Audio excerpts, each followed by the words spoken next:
Good evening, ladies and gentlemen. This is Brock Beard from LastCar.info, and welcome to Behind the Wall, the post-race show that comes on after the race, where unofficially, pending the results of post-race inspection, Ty Gibbs now has his second career victory, his first since his inaugural win back at Bristol, where he beat Ryan Blaney. Blaney, again, very dominant at a track that he's very good at in just these first couple of runnings here of the Cup race there, but does not go back home with the trophy, at least unofficially, finishes in the third spot. And Christopher Bell's losing streak continues with his seventh runner-up finish of the year, and finishes in the second spot here as well. So thank you, everyone, for tuning in here tonight as well. And we will be talking about the action from this weekend and going into that. Alrighty. Honestly, with a race like this, I think the big challenge is that, this is a race I don't exactly know how to feel about it, honestly. I think we're kind of in a position here where, there we go. Thank you very much there on that. Yeah, so not exactly sure what to make of this particular event here. I think that I feel like I watched a very different race from what the broadcast was watching here at the same time. And I, honestly, I found it kind of a frustrating watch, I have to say. And sometimes I do this show because I just want to know what the temperature is out there. Maybe I just wasn't paying enough attention. Sometimes that's the case because I'm doing the article here. I got a head start on that. Of course, we ended up having a very early last place battle that was settled here at the same time. But sometimes, sometimes I wonder if I'm on the same page with this here. It looked to me like in this particular race that it was very, very difficult to pass, that it was very difficult to attack these corners, very much so. And of course, we hear that they're going to be resurfacing the track next year. And it's good. It's good to have a track that's challenging. Of course, you got places like Darlington that are half a groove basically, and you got to be just working your way around the track there. But it just seemed like the cars were going so slow, even with the high horsepower package. And, the bumps were just such a big problem. I think it really had a factor in even the first caution there with Tyler Reddick. It was a good battle there at the end. I liked that there was Christopher Bell. Bell seemed like he had probably, besides Blaney, probably the second best car of the race, and seemed to be the only car that could really make a move for the lead. And was, making some big moves. And it seemed like just a matter of time till he was going to get around Ty Gibbs there at the end. Was setting him up great, kept getting close to him, and then just something would happen. You drop back again. And I know we saw this at Indianapolis before the off weekend with the different package that's in place and a very different kind of racetrack and everything. But this was a track I was concerned about coming into it because last year we had a race here where nobody could pass, period. Like we would see the leaders would catch the tail end of the field, and then the leader couldn't get through lap traffic. They'd be nose to tail with the last place car. Everybody else would catch up, and it'd be like billiards. The balls just kind of get stacked up one to another, and then they're just all in a line, and that was going to basically be it. And then the stage would end, break it back up, catch out to the tail in the field, same thing would happen again. Here, at least, it seemed like you could eventually make your way by. Ryan Blaney at one point caught the tail end of the field, had a pack of about 4 cars in front of him, including RFK teammates Chris Buescher and Ryan Preece. And the camera showed this for about 10, 15 laps of him advancing a little bit, not quite able to clear the pack, and then advancing again and trying to get around one car. Somebody else would change lanes, and it would just be a log jam, and he just couldn't get around them, couldn't get through them. And this isn't the first time we've seen anything like this, but I couldn't get over the feeling, the complete disjoint between what the commentary was describing and what I was seeing in the race here. Now, I know this is the first USA race of the year. I love having Lee Diffie back. I think he did a wonderful job there in the booth, even with a race that maybe didn't have the same traditional elements in it. He seemed very active in describing again the strategies coming in there. And of course, when you get races like this, Steve Letarte is also good at bringing up what's happening there from one strategy to the next and where people are merging into line. And this is a big part of it. Of course, this track was very much designed after Richmond that we have next week coming up. And intentionally kind of having that kind of racing. But the superlatives that they kept saying right through the end of the broadcast there about just how amazing this track is and how amazing and remarkable the racing is. I just I wasn't getting that vibe. I had a very hard time staying engaged in this one. And it's not the first time we've seen issues with this car. I think when we did our Indy show, I think many people were extremely frustrated that everybody kind of had a similar situation to Iowa. Everybody get up to the lead and they would stack up. Joey Logano having a big rally at the end of that race, catching up to Corey Heim there, and then just not being able to do anything with it and just staying in line.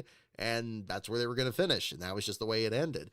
I don't think it was quite that bad, but it just seemed really rough. And I hate to lead off with this here, because if everybody's really excited about this and saying that this was a great race and all that other stuff, maybe it was. And if it is, definitely let me know in the chat. I'm just kind of glancing at it here in this, but it's this was a rough one. I'm starting to really think that this is not one of my favorite tracks. I was O'Reilly races back in the day, and I'm like, okay, it'll be kind of cool to see what Cup does. And that wasn't a very good race. And then last year we had no attrition at all. And yeah, again, nobody could really pass getting through lap traffic. And this year, I think they hoped, I was hoping that this is going to be one that there would be a significant difference in it in terms of how competitive it was with, the high horsepower package. But I mean, they need to really, I feel like they really need to crank that up a lot more, because this just wasn't enough. They looked slow, and they just couldn't get through there, and they couldn't make passes. Is repaving the track going to help? I don't know. I mean, at this point, you may as well try it just to have something different out there. I'm not sure, but I'm certainly not hanging on to this one like, oh no, we can't lose this surface. We can't lose this kind of racing. It's like, no, we can lose this. That's fine. It's rough. Yeah, and it's bizarre because, especially compared to the O'Reilly race, where in the O'Reilly race, it seemed like there were complaints even from drivers like Ryan Sieg, who were battling for the lead and then dropped back a bit. They were also expressing concerns about how difficult it was to pass, even in their cars. And we've seen some fantastic races out of O'Reilly cars, even in maybe not the most competitive tracks this season. And while yesterday had a ton of cautions, there was a decent number of cautions this one, but there were an absurd number of them in yesterday's race there, and turning the race on its head.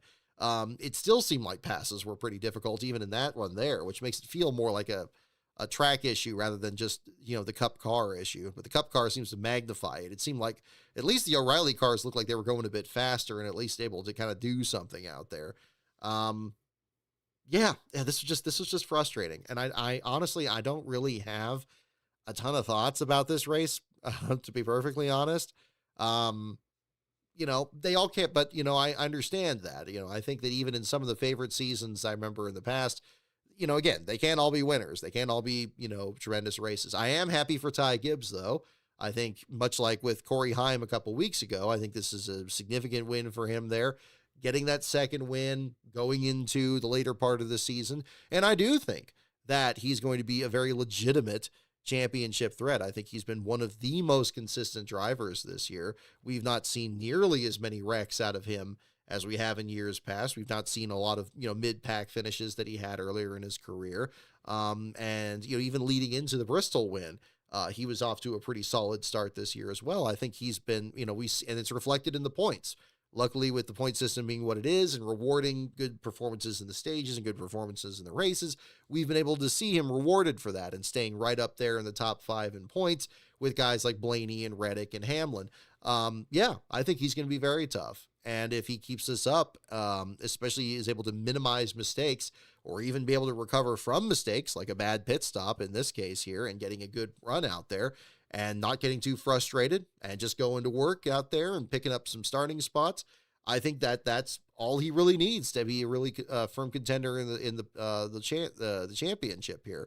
On the flip side of that, it's coming at a time where Tyler Reddick just continues to go through a very difficult part in his career. This entire summer has just been an absolute disaster, especially since back at Michigan with the wreck on that restart. It just seems like for whatever reason, things have just completely flipped the other way, where he just seemed unstoppable, wasn't involved in any incidents. It's another reason that a full season championship is great, because it is impossible in one of the longest schedules in sports to have just a completely perfect season. It's such a challenge with so many different tracks and so little time between them, having very rare off weekends like last weekend there. And sometimes that'll happen. And I remember many years before and during the chase that Sears Point would trip people up. And suddenly somebody that was really good in the spring, when you had a lot of 1.5 mile tracks, would suddenly stumble. Casey Kane was one of those. I remember Kurt Busch having challenges like that there. It would turn things around, and then suddenly they had to kind of, get on, get their feet back under them and figure things out. Denny Hamlin, Carl Edwards, you name them. They've had struggles there at Sears Point, and some of them, ultimately, some of them coming back to win it later in their career, some of them not doing so. But in this stretch here, Reddick, I think he's just, I'm reminded so much of the clips that I saw of Jeff Gordon in 2005 for the Kyle Busch video. And I will talk more about the Kyle Busch video later in tonight's show here. And thank you for checking that video out this week. It just seems like, I don't know what exactly it is out there. He's got good cars, as a good team.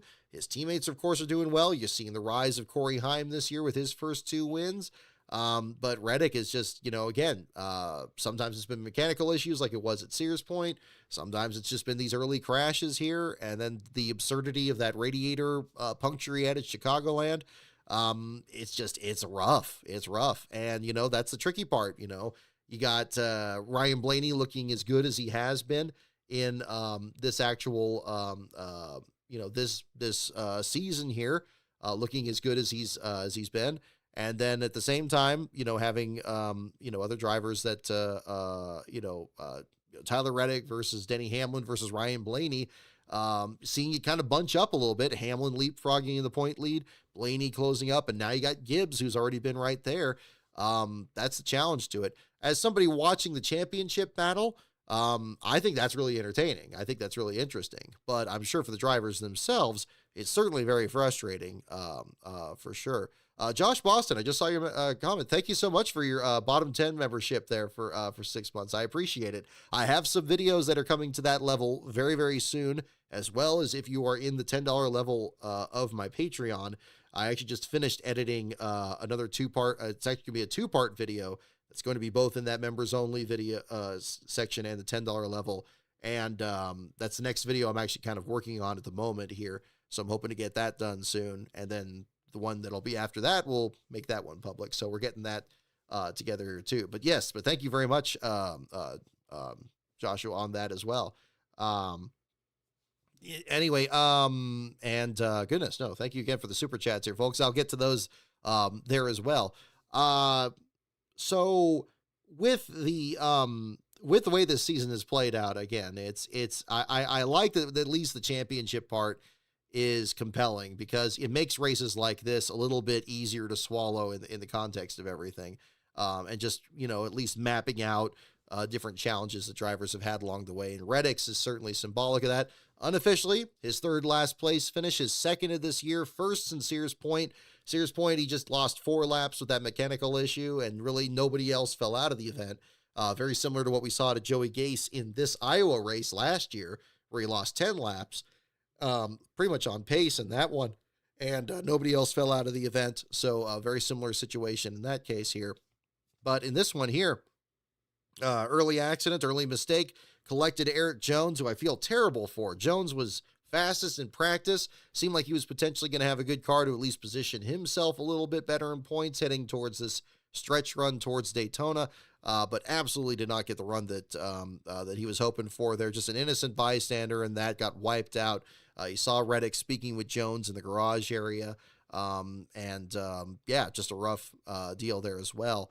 Kind of a surprising start to this here, for sure. First time the 45s finished last at Iowa. Earliest exit that's happened in a Cup race at Iowa so far. Usually drivers get at least halfway through this event before dropping out of it. It's been, a very low attrition event here for the Cup Series regulars. But yeah, definitely that's going to be the story pending the results of post race inspection and seeing where everything is settling out in points here too. So again, it frustrates me a little bit too because I would love to see how a full season championship would play out with these storylines coming into it because you have everything you need right there.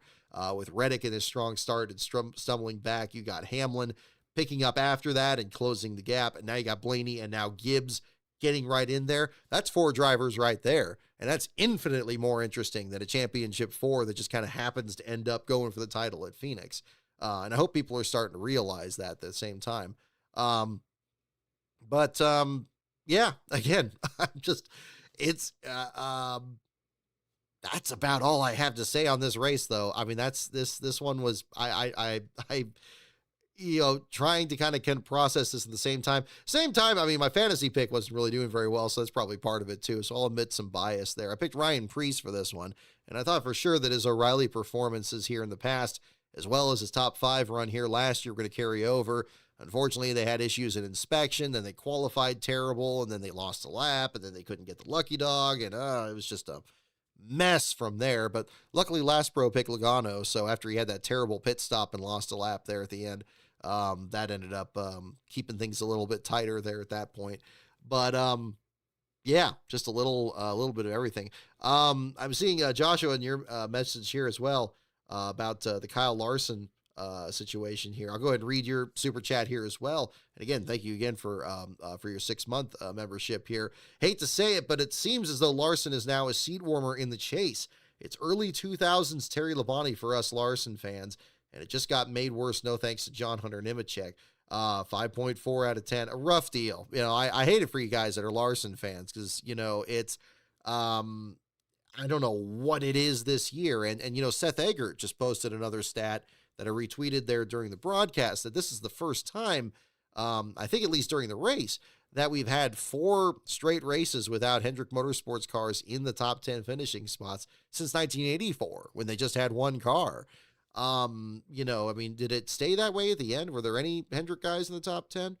No, Byron was in 9th. Okay, so they avoided that. So, just by the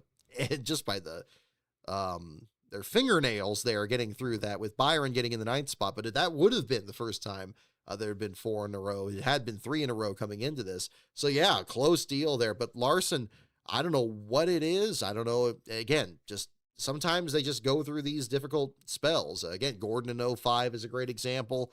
Denny Hamlin's been through, streaks like this as well. I agree. It's frustrating. I think he's doing well enough to, potentially still get a spot in the chase. But yeah, I mean, what's he going to do with that spot at that point? And where's that going to be? I actually kind of agree with Kyle Petty with his post earlier this week and talking about all those people on the bubble and just potentially getting in and out and everything. But ultimately, those are spots for drivers that probably aren't going to contend. Yes, as Dave Moody pointed out on social media, they're going to be within 100 points of the point lead, but that doesn't magically change your performance. It doesn't magically turn a 16th place or 17th place team into a championship team. Yes, crazy stuff can happen, and yes, it could involve a good portion of the field, but, again, it's not like we're starting this at a super speedway either. It's when you're counting on specific drivers and especially multiple specific drivers falling out, that's not really much of a strategy. You got to actually go out there and actually have some good runs. It's very rare that you would have a situation like a Tony Stewart in 2011 where they've been just short of pulling off a win all year and then suddenly at the end win like 5 out of 10 races and then go for the championship. That's extremely exceptional there.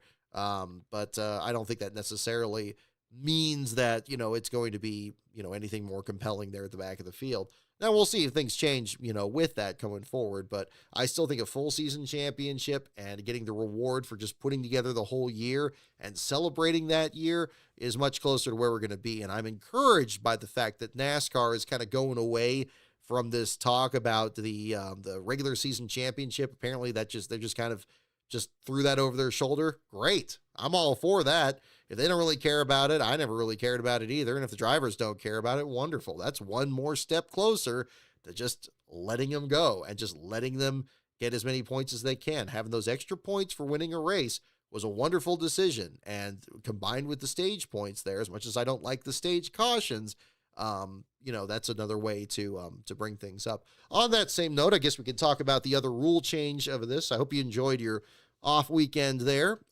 between Indianapolis and here, and jumping back into it. I know I didn't do a show last week, but again, I think it was probably best to kind of regroup there. In fact, I was able to get a lot of work done on videos here during that time, so that was very helpful here. But the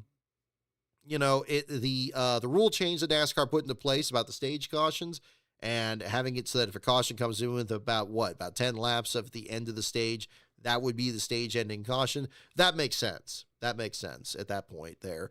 I think that we didn't really necessarily have that scenario in either of the stages here today, but I can see how that would be, especially at some of the larger tracks on the circuit, a big difference for sure. But again, we're just another half step again, much like getting rid of the regular season champion language.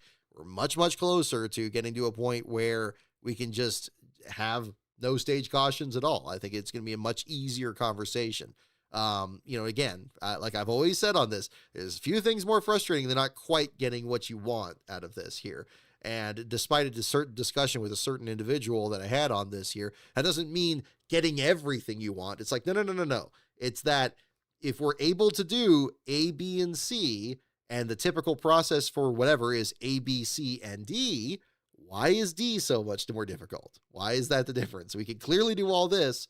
Why can't we do this? That's the whole point I have with that, because it shows if you're consciously changing this, but you're withholding this, like, okay, that's two different things happening. It's not just one thing, which is fascinating. And it's interesting to get in discussions on that, because the way that's interpreted, I think is very telling sometimes of different viewpoints. But regardless, Reddick, again, your last place finisher here for today.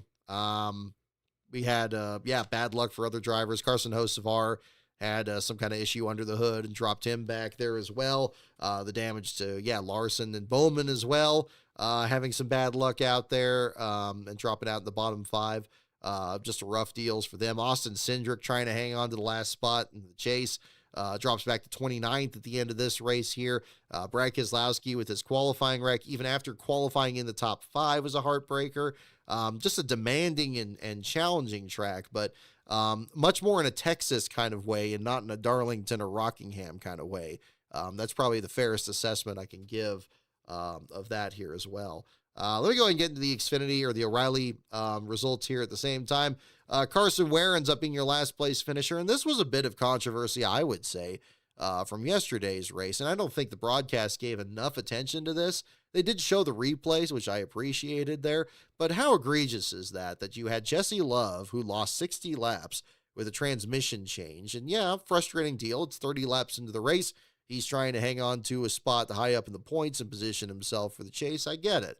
But you get back out there, you're 60 laps down, and you lock up the brakes going into turn one and just wreck Mike Harmon's car.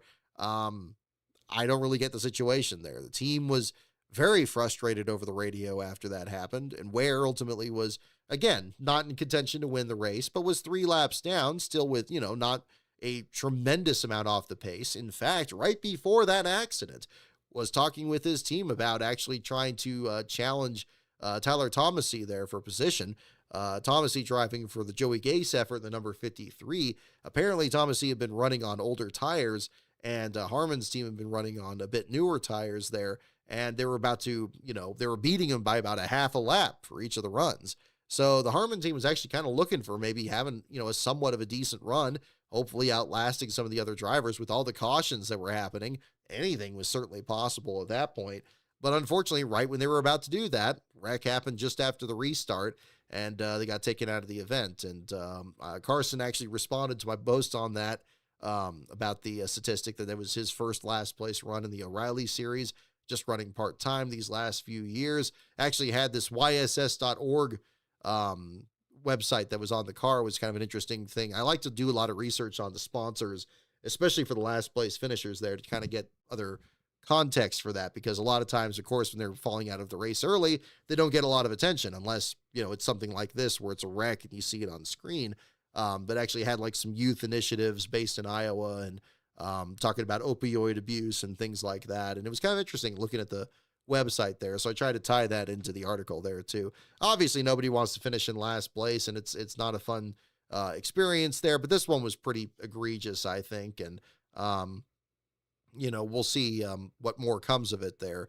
It sounded like Harmon's team wanted to talk to NASCAR about it. I haven't heard anything about if that's actually happened or not. I'm not sure, what the return can be on that, but that's one way or the other. But where ends up your last place finisher? Corey Day with a savage hit to the outside wall. Glad to see him okay after hitting the wall flush. He actually had to fight that thing to keep it from the right front, slamming the outside wall there. Jesse Love ends up in the 35th spot, just behind Mason Maggio, who had suspension issues there on the Mario Gosselin entry. And then once again, yet another devastating heartbreak for Ryan Sieg. Seems like it's, again, a weekly or every other week deal here. This time around, Ryan Sieg gets his first career pole. I didn't even realize when I did that video back in February that he hadn't won a pole before. I'd assumed he had at some point, but still hadn't until this race. This race here, where back in 2017, he got his first, his career best finish at the time, a runner-up finish, his first runner-up finish and his first top five that wasn't at Daytona, having a great run out there. Looked like he was going to be really strong again, led 65 laps, pretty much just all the first stage on the way to the stage victory, had the fastest lap at the start, looked really solid, had some bad pit stops though, and those kept dropping him back. He was about 7th or 8th most of the day, seemed to have about a 5th place car, I think in the third stage there. Unfortunately, didn't really look like he had enough to quite get up there. Maybe he could kind of work his way to third if things kind of shook out a certain way there. Carson Kvapil and those JR Motorsports cars are just too much to handle for most of these teams out there, even with the combined effort of the Haas factory team and the RSS effort. But still looked like he was going to get a good run out there. And then, of course, there's a big wreck, and he gets collected in it, and his car is destroyed because he can't ever have the car in one piece, even after losing the race. Losing the race is never enough. Ryan Sieg losses are some of the most brutal things in the O'Reilly series. I mean, we've had a circuit here where guys like Jeremy Clements have also won multiple races, and other competitors like that. But whenever it seems like it's Ryan Sieg up there, and Brennan Poole is kind of entering this territory too. Even Sheldon Creed didn't get that much, tore up cars going for the lead here as much as Sieg has. But this is just another unfortunate deal. So he ends up in the bottom 5 there, and a rough deal there for him on what was a very exciting day going into that. But, again, it's a brutal sport. It doesn't care about your preferences one way or the other. And, it's just on to the next week and, see what the deal is for them. Of course, for the O'Reilly series, I guess they got a couple weeks off, right? Before they go back to Daytona. We got some truck series races coming up here for Richmond and New Hampshire. So we'll see where things shake out there as well. Daytona's, of course, been another track that Sieg has been very strong on, very competitive on, and hopefully things turn around as well. And at least for the RSS team, they could walk away with a good run there for his brother, Kyle Sieg, who came back from a spin in the beginning of the race there to finish in the 12th spot. And with one of those eye-opening paint schemes out there, I am kind of surprised that the butt face paint scheme there on the number 28 got through the NASCAR deal. Seems like NASCAR sometimes gets really picky about sponsors, thinking back to redneckjunk.com or the, some of these other, the Slayer paint scheme that JJ Yaley was supposed to run at one point, or some of these other ones out there. But, they had the mascot out there at the track. It seemed like Kyle, it was good to see Kyle loosen up a bit too. Cause I know I talked about it on the show here a while back that, he's a driver that's very determined to win and very frustrated when he loses. And, it seems like anything short of just, a win that day, he's just not happy with. And I respect that. But also, I mean, when he has a good run like this, you got to recognize it as well, especially with the scheme that ended up getting so much attention during the broadcast there too. And it looks like he did. I saw from his team's Facebook post, it seemed like they were focusing on that too. So A good effort for him there on that day. We did get some good runs out of some other drivers through there. Raja Karuth with his career best second place finish. Great run for him. Also positions him very well going into Daytona here. Potentially going for his first win as well. Carson Kvapil back to back, of course, after the win at the Brickyard, winning at Iowa here. William Sawalich running well right after his extension with Joe Gibbs Racing. I don't get the frustration that a lot of people had with the news this week about Sawalich getting extended.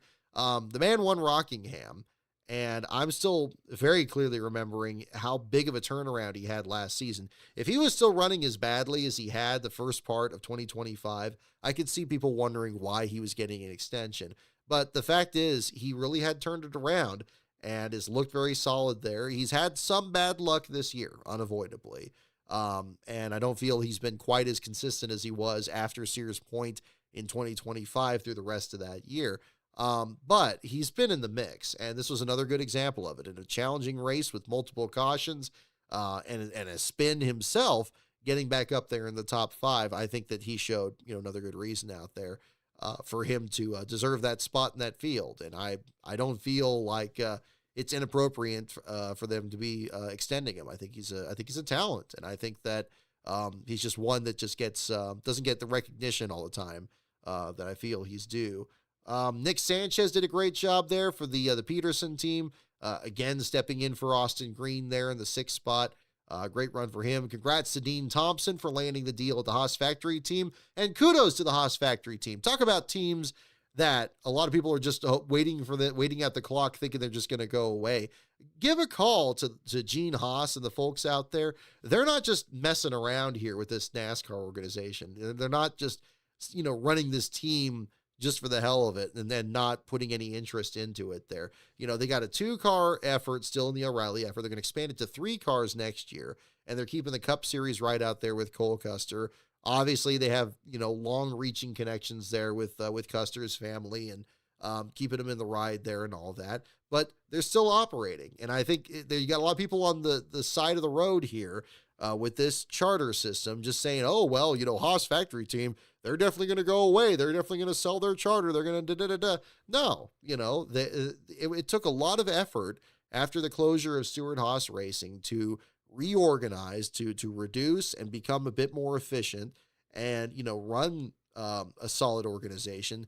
And really, again, I was so impressed last year with how the Haas Factory team reorganized and were weekly contenders with Sam Mayer, with Cole Custer, with Sheldon Creed becoming more consistent through the year, and now finally breaking his winless streak with the team this year.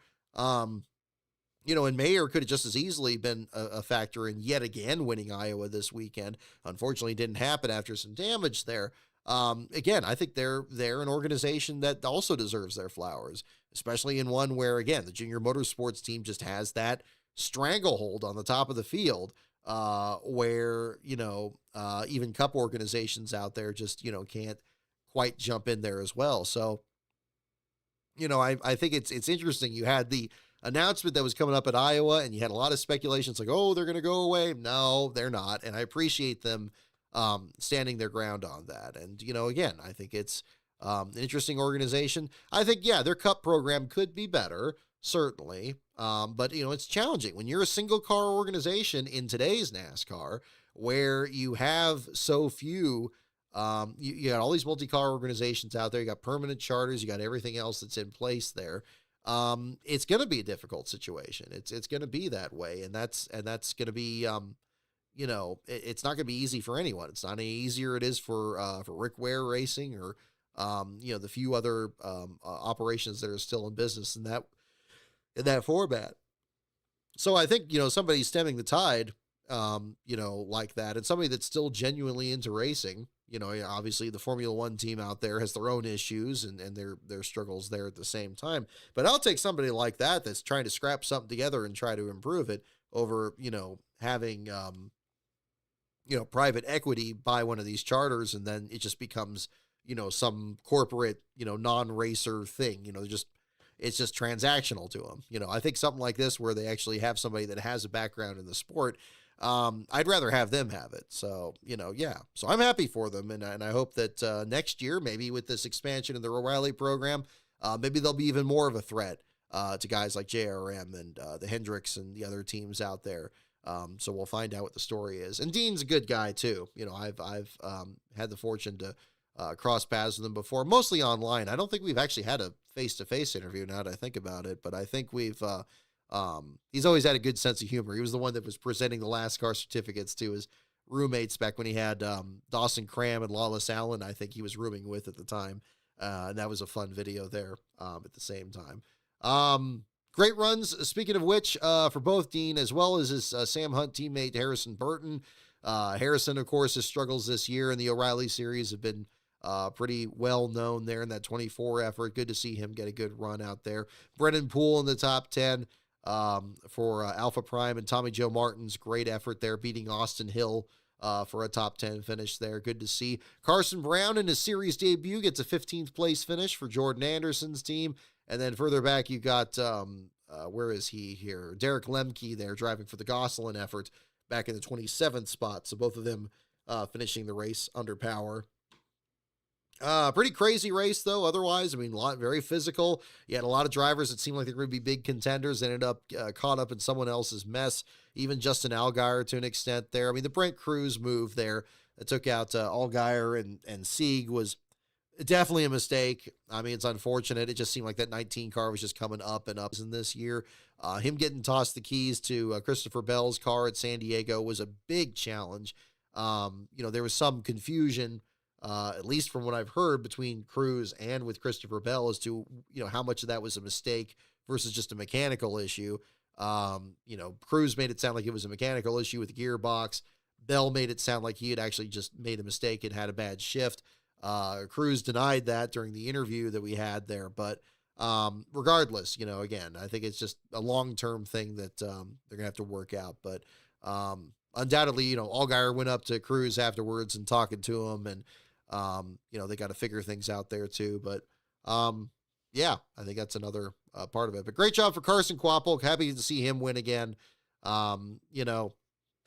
Especially after swapping rides all this year, to be able to break through at Indy and then have this win here at a very different kind of track there too. Yeah, he could just be just as much of a threat in Daytona in a couple weeks, and that'll be a great lead in to closer to their playoff push there when that starts later this year, and seeing how things shake out there too.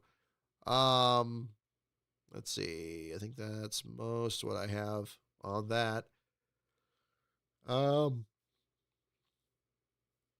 Yeah. So, again, a bit of I guess you could say a better race for the O'Reilly race, although that was kind of it just seemed like just kind of a mess in that event versus the Cup Series race here as well.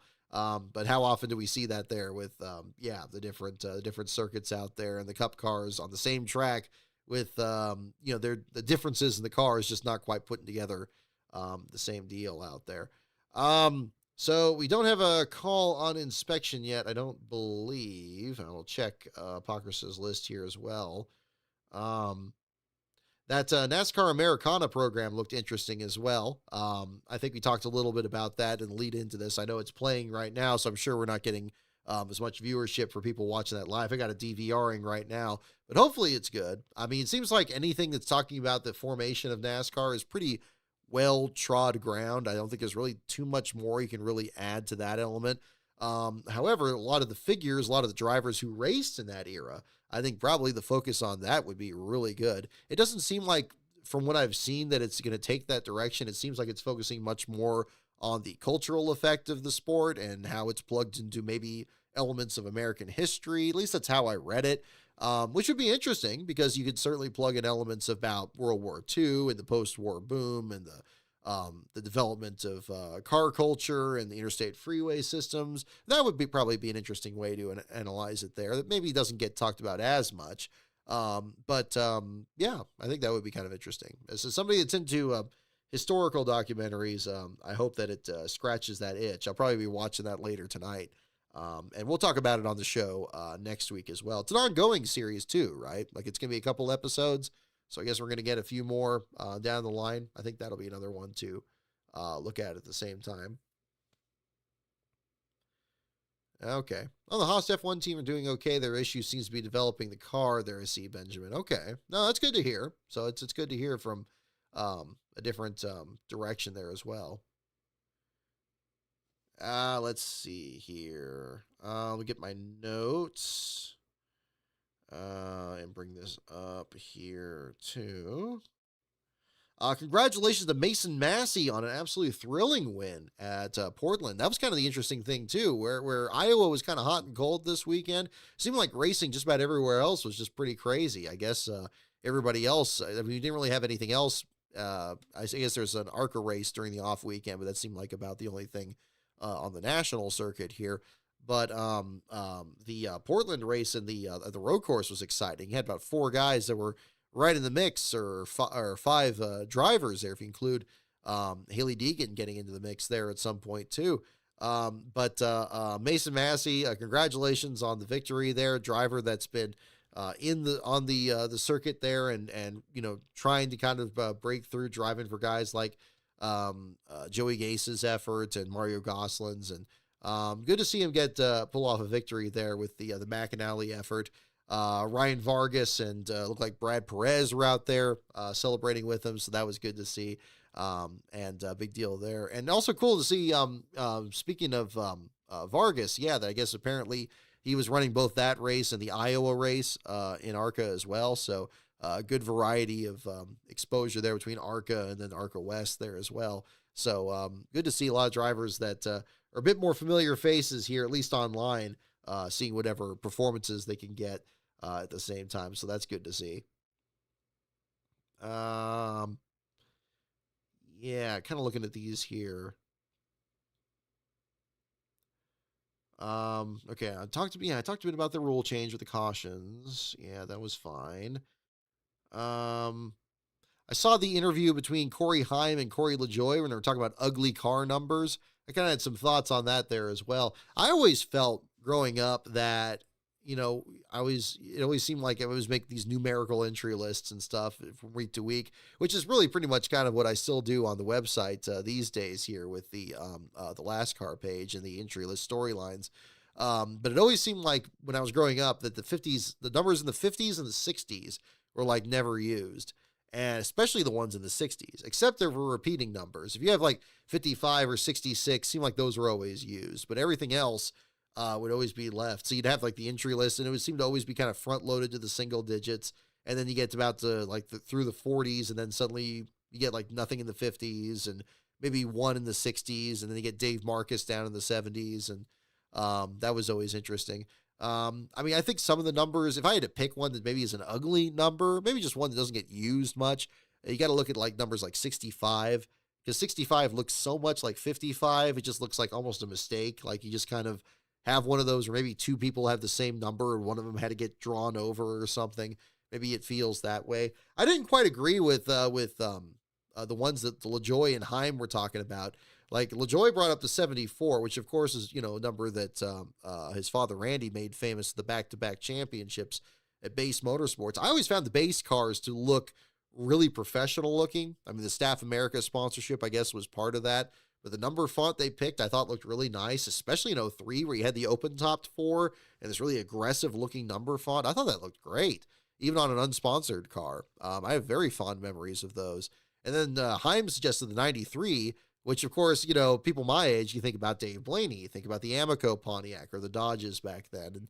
And 93 is a really sleek number. I think even if you have like a squared off number, the 9 kind of looks like a 3, so they kind of match well. It works in a way that 65 doesn't quite work.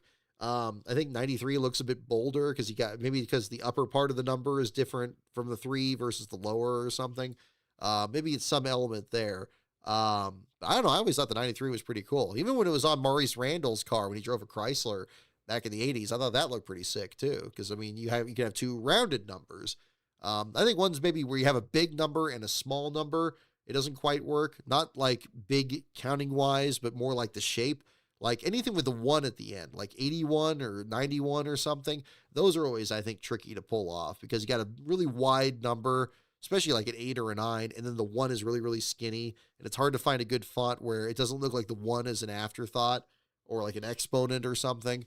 Some have made that pretty good. I think, Dave Marcus's is a pretty good exception because, he just made that number so iconic on his car, and he had a number of different fonts that he ran on that one after the K&K insurance days that I thought looked really nice.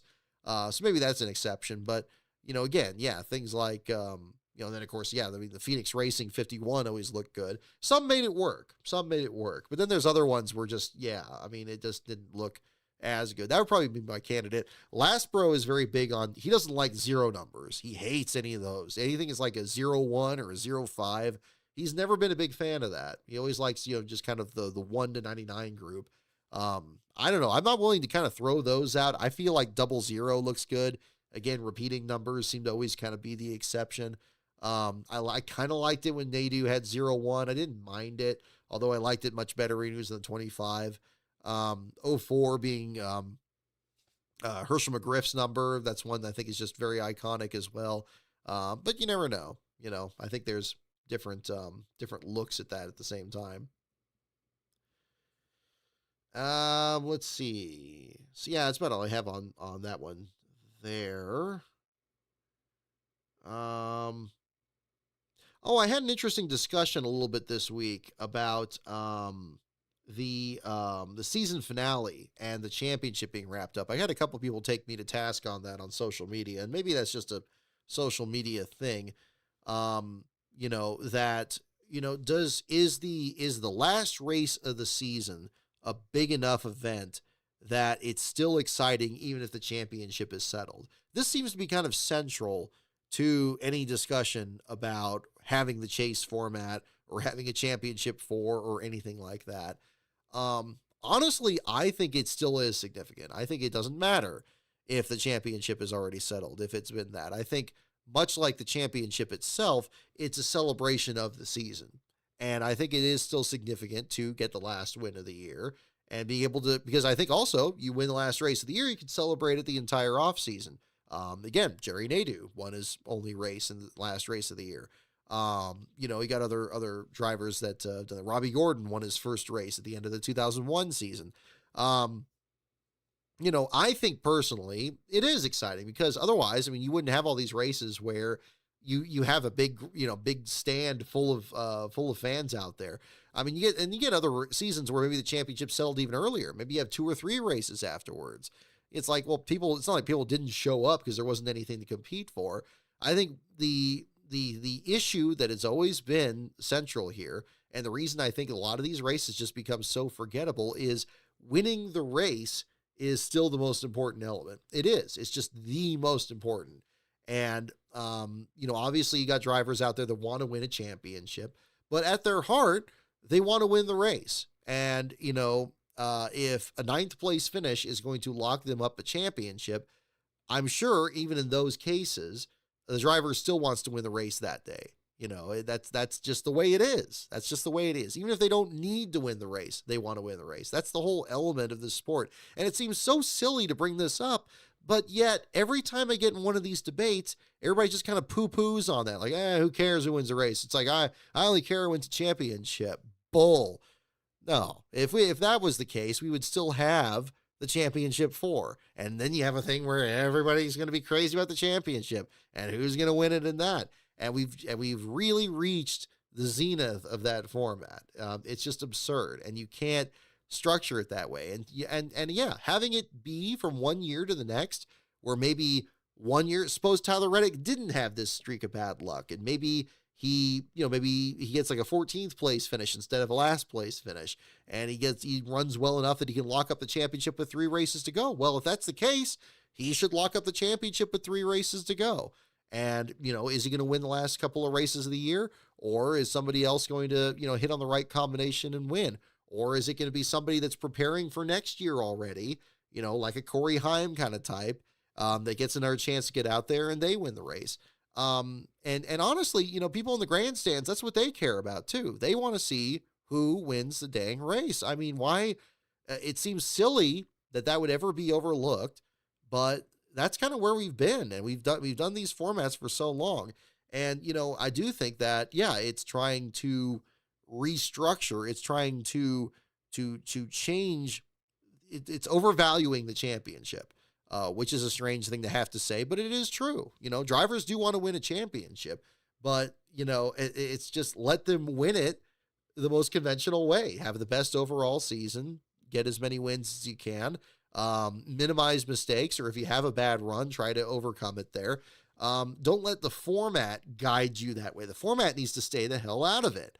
And it is manipulation. The format is manipulation. Let's just call it what it is. Let's stop with all this like, oh, NASCAR doesn't like manipulate the outcome. It's like, okay, maybe they don't throw a caution for this or that. I'm not talking about that. But when they have a format that manipulates the points, that makes it suddenly where maybe it's 600 points from first to, 16th, and now suddenly it's like, we say it's 1 to 100 now. Well, that's a manipulation of it. I mean, and you could say that it's the rules because you let them know in advance before the season started, but it's still manipulation. And I just don't see eye to eye with people that won't call it what it is. So I think the less that there is out there, if you just set up the rules and just let it be a representative of the full season, is to let it be a full season championship. But again, we'll see where that goes. I'm belaboring the point already here. I do it plenty of times on this show, but it just feels like I have to just start from square one every week on this, that people just don't get it. And I know we've had the chase for a long time, but we got to get out of that frame of reference. And even at the beginning of this broadcast today, they were talking about like, oh, we got people that haven't won yet. It's like, well, okay, winning. We'll see. I think we're coming around though. I think the culture is adjusting in such a way that we're getting there, which is encouraging. So I appreciate that. I appreciate being encouraged in that sense. So I think we're getting there as well. I kind of have something left over from Indianapolis here as well. The solution to, I guess it kind of leaks into this race here as well. Clearly an element of this car, in speaking of the next gen car in the Cup Series, and what's been a problem there is that there's just too much parity, and the field is too narrow. I mean, even in this race this weekend, there was only about a half second from first to last place. Like it wasn't even, sometimes you usually see like more in a second or something in the back of the field. So the field was that tightly bunched. If you're going to have cars that are performing at that narrow of a level, it's going to be very hard to have cars pass no matter what package you're running, high horsepower, low horsepower, whatever. And then they're trying to make some other changes. I'm starting to be of the mind, and I don't know how far this is going. I appreciate Mark Martin getting in on this too, especially people that have actually worked on cars like himself that have said this about talking about getting rid of the front downforce so you don't lose front downforce when you're following another car. Great idea. I mean, look into something like that. But I think also another thing that needs to just be explored here is like, look, I think we have it's kind of like a government versus private industry thing, one moves very slowly and it's very hard to make decisions. And you got other one that can make it very quickly because they have like their own financial interest in here. That to me kind of feels like this NASCAR sanctioning body versus the teams thing in terms of developing the cars. The teams are perfectly capable, as they have always been, of innovating this car. We can make this tweak, We're going to see how we can make the car faster by doing this and that. And NASCAR tried to get ahead of the curve here and say, here's the changes that we think they're probably going to eventually evolve into.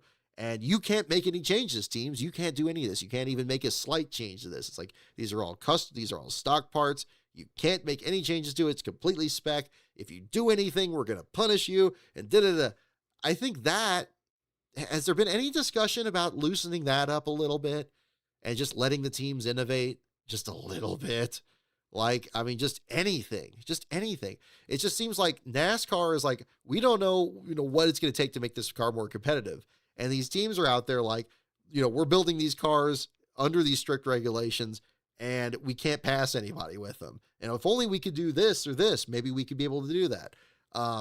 It just seems like there's this middle ground here. You got one side, you got two people standing on opposite walls here at the dance. And it's like, I think you can come together on this one here. I think if you let the teams innovate a bit, which I know is what they wanted to avoid because they said to save the teams from themselves because they're spending too much money on these cars and everything. They're spending too much money on building the spec cars. So why not just let them design them better? Just let the teams come up with it. And then you get right back to what we had before, which is the teams versus NASCAR, like, and NASCAR allowing certain adjustments and not others. Let them just go back to just making these changes themselves. Just loosen it up just a little bit more. Rather than waiting for these changes to come down from on high. And it's like, oh, now we got a little bit more horsepower. It's like, hey, forget it. These teams are perfectly capable of it, especially today with the qualities of these engineers. We're going to have all these engineers that are highly qualified individuals, the most expensive equipment out there, which, again, they're still using to just build Lego sets, to build a car that's going to be exactly the same every single time, or are they going to be able to innovate? I mean, it's just I'm sure there's stuff that they do innovate on because, they don't want you looking under the hood. They don't want you looking at the brake rotors. And, when you're walking around the garage area, I get it, but there's got to be more than that. The issues with the car are much larger than that. I think it's time to kind of look into that. I mean, honestly, I think that's going to be the other part of it at the same time. And yeah, they'll start complaining about the cost of developing the cars, and they'll start saying like, oh, we need to be saved from ourselves. Well, okay, maybe they don't.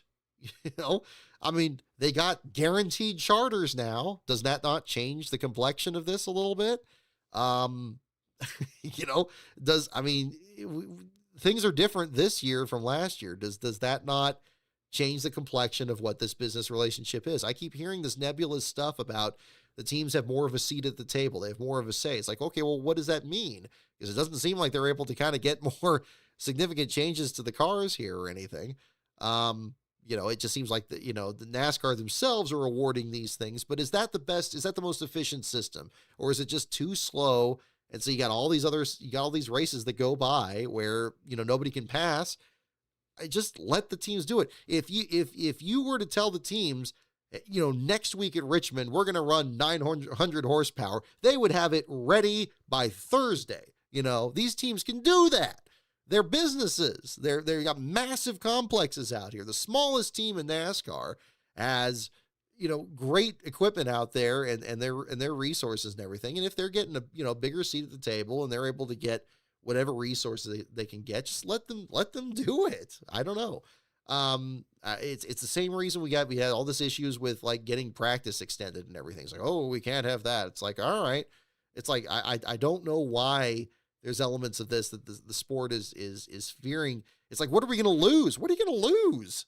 Like, what are we, it's like, we can't lose this kind of racing. Like, why? Like, I don't know, but, we'll see. Anyway, I'm getting too far off field here, but it's just so frustrating because it seems like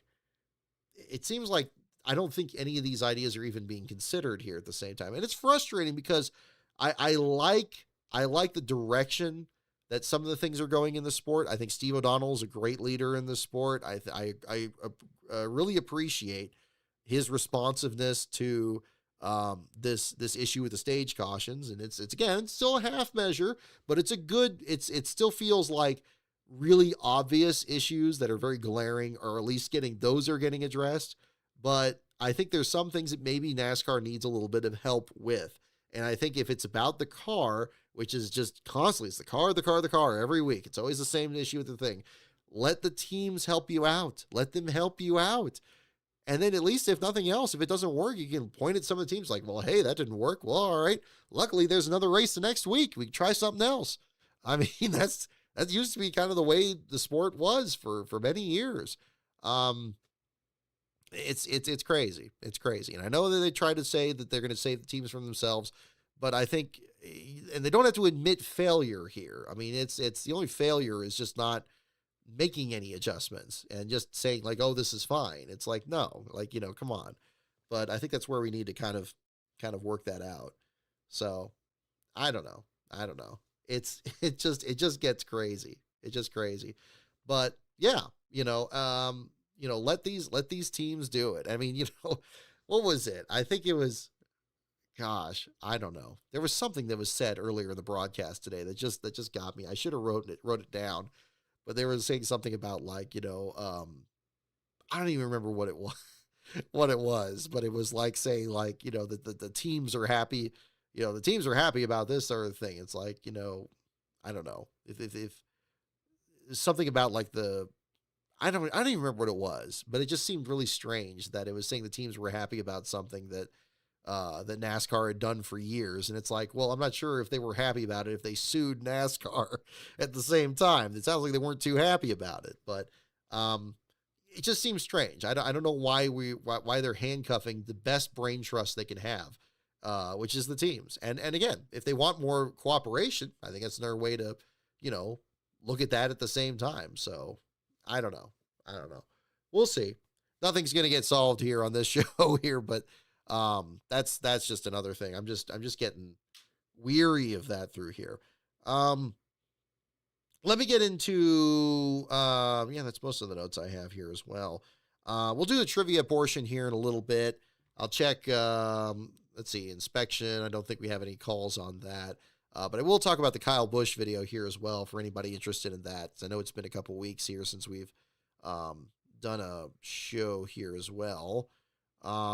So big thing. Thank you so much everyone for checking out that video. This has been, I will admit, back when we heard of Kyle's passing in May, my first thought was, I mean, it would be good to do something on Kyle, but I didn't really have a video clearly in mind. And it's a challenging subject, it's like, what was the best way to really approach it? And I wanted to do something that was gonna be different from what most people were gonna do. And there have been so many great tribute videos out there, especially from his fans, focusing on other moments from his career and the big moments and things like that. And when I was talking with Kyle Foster on his podcast there before Sears Point, the discussion of 500 days came up a little bit with the other videos in the series. And as it happened, it was is intriguing. It just so happened that the very next episode that's coming up, and it's still in the works, by the way, 500 days is still going to be about the 2001 season going forward, and I still plan on finishing that season. It was good. The next one was going to be Fontana already. We left off with Talladega, and we're up to about April of 2001 in terms of the chronology here. So yeah, I was kind of thinking about it. I was like, I mean, it would be kind of interesting to kind of hop around, maybe take the same format and apply it to what was like in 2005. And of course, that would be very different because, of course, you got the chase. It was a race right before the chase, and very different cast of characters and different network and everything. It's like, oh, well, maybe kind of go in there. And then it was interesting kind of looking at Kyle Busch's career in 2005. I remember him coming into the sport, again, being very impressive in the Busch series. I didn't watch the Busch series as much back then, but I knew of him. And I remember, hearing, as many people did, about, Kurt Busch saying, how impressed he was with his brother and saying, hey, just wait till he comes up to Cup. He's going to be really tough. And kind of trying to capture that same time period. But yeah, then going back to 2005, and where was he in his career right before he won his first race, which was 25 races into the season, right before he was about to fall out of contention for setting the new record as youngest race winner. He'd already been the youngest pole winner earlier that year, but he had a lot of bad luck. I mean, I went through a lot of those races, and you see it in the opening of the video. He had all kinds of bad luck. He was in bad wrecks. He had engine failures. And even when he was getting better through the year, he'd have either a technical infraction at Las Vegas, or he'd get to the lead in Michigan, and then his car overheated because there were too many napkins blowing around on the track. Just crazy stuff that was happening there. And so he was well outside the chase, 22nd in points, wasn't a factor in there. But luckily, we had a points format similar to what we have now, where somebody could still win outside the points and be celebrated for that win. And again, much like back then, they did a respectable job of that there too. And so that ended up being the focus of that, and then that race weekend there, which itself was a challenging one too, because of course that was the same week that Hurricane Katrina happened. And you see a lot of elements of that coming up in the broadcast and the interviews and all that too. So, sometimes the outside world comes into the sport there as well. And you'll see that certainly in the main 500 days for sure. When we get down to September, the September 1, of course. So, yeah, but I started working on that. I had two other two-part videos that I just recorded, like literally a week before Kyle passed away. And then pretty much after this, I was like, okay, well, let me put those aside and try to kind of come up with something here, for Kyle on that. And then it started coming together really quick. Like I had most of the script done before I went to San Diego, finished it up when we got back from Sears Point, recorded it in early July, and then just focused just single-handedly on that pretty much the rest of the month there to get it out. So aiming for a July release. And I'm glad I got it out just before the off weekend there so people could check it out, have time to see it, especially for being a longer video, almost 2 hours there. Wanted to get that out. And I'm happy with how it came out. I hope you guys enjoyed it there. Hope it brought back more good memories than bad. And just talking about, yeah, I mean, what it was like. I mean, it's now been so long since his cup debut back then that, yeah, that's not necessarily common knowledge out there. And so it's good to establish that and kind of feature what it was like back then. And also, of course, now with the Fontana track torn up, you have that element there at the same time. It was an interesting time capsule there too. But you see how much the storylines change based on the chase, and how there were even still questions about the efficacy of the chase at the time. That it was maybe still not a proven system at the time period there too. And I wanted to kind of capture that at the same time. So, yeah. So again, it was good. It was an interesting video to put together. The tribute section that I put at the end was one of the first parts I kind of put together. It was not, it was the moments from Kyle Busch's career. And I'm sure that one just absolutely scratches the surface. I mean, there's so many big moments that came up in there, and I was trying to kind of sprinkle the other ones in there, like his first Busch win, mentioning his career in trucks there as well. Yeah, I just kind of put that all together there at the same time. But yeah, I think that's a different element here at the same time. So yeah, again, I hope you guys enjoyed that one there too. I'm not planning on, going, I mean, for 500 days itself. Again, my plan is to kind of just, again, focus on finishing a 2001 season. But I think from there, and this was something I wasn't really planning on revealing until I pretty much got done with '01. My thinking is, yeah, probably hopping around and just applying that format to any race, maybe before, after, or even before the race, and kind of capturing other news events that were happening during the week. That would kind of be, the way I would imagine approaching it there. Maybe either a race that is significant, or maybe a race that doesn't have much significance out there too. Indeed, there's other channels out there that are kind of doing that kind of format now. Maple Boy just had a great video this week on the Robbie Gordon and Kevin Harvick battle at Montreal in 2007 that I very much recommend if you haven't seen it yet. So yeah, there are videos like that I'm looking at doing in the future. But the big thing is again, not long as of right now. My plan isn't to keep it going with the 2002 Daytona 500 and then continuing to go from there, because ultimately, if you think about it, eventually it catches up to where Rise of the Field Fillers is, which is in 2004. And we're already talking about a lot of that season there from Carl Long and, Andy Hillenberg and the other teams there.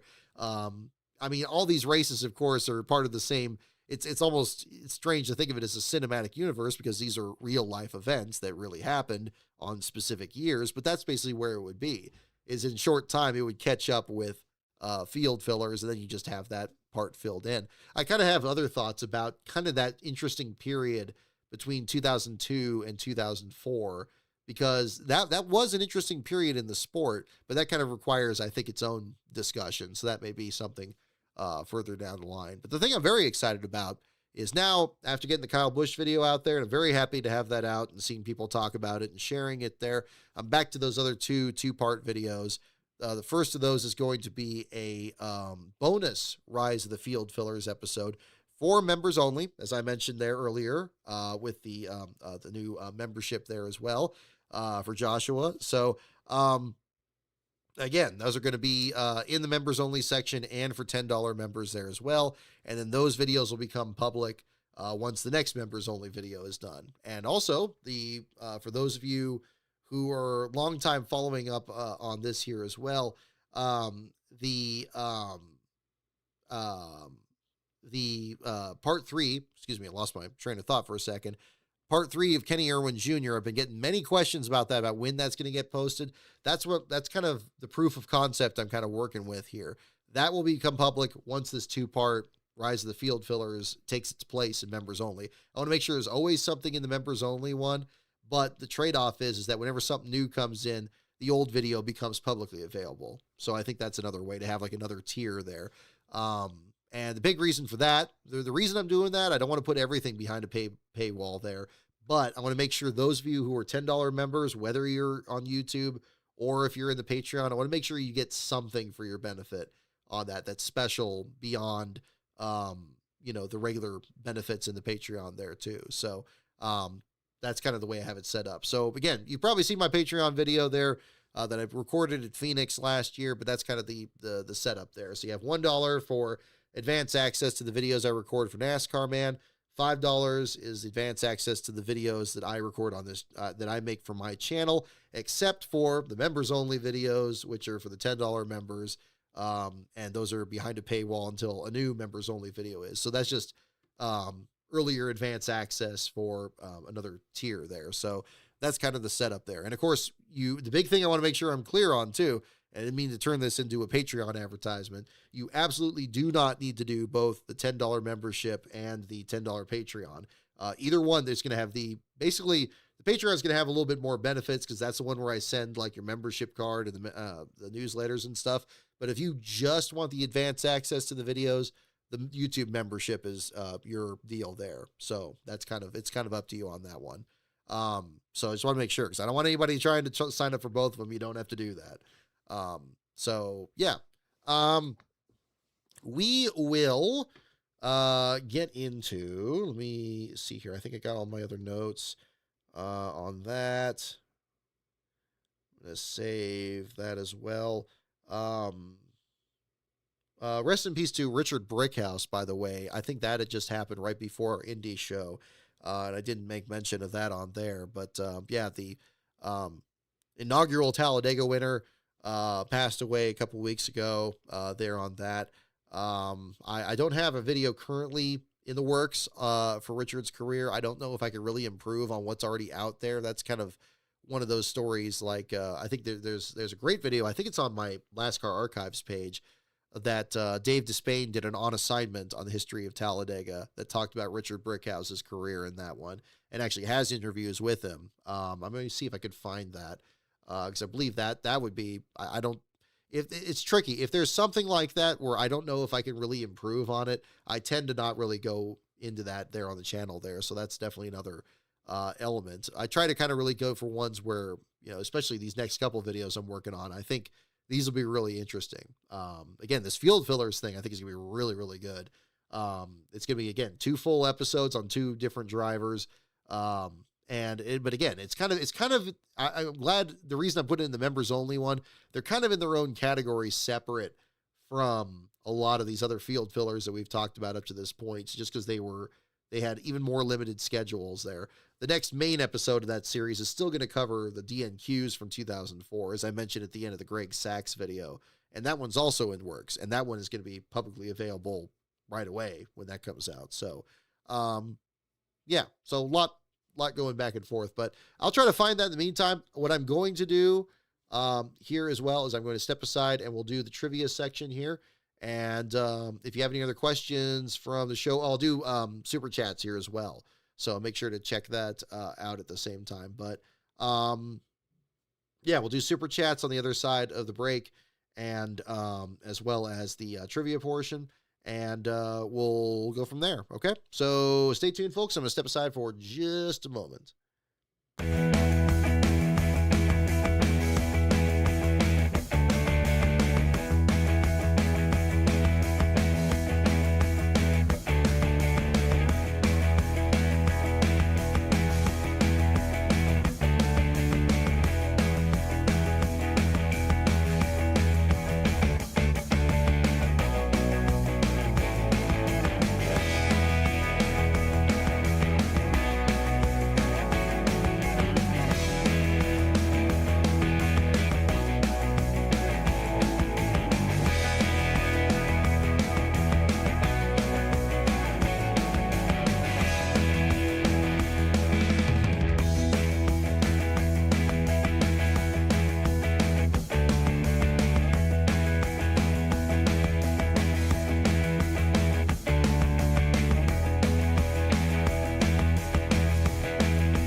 righty, we're back. Just about to open the old deal here on the emulator.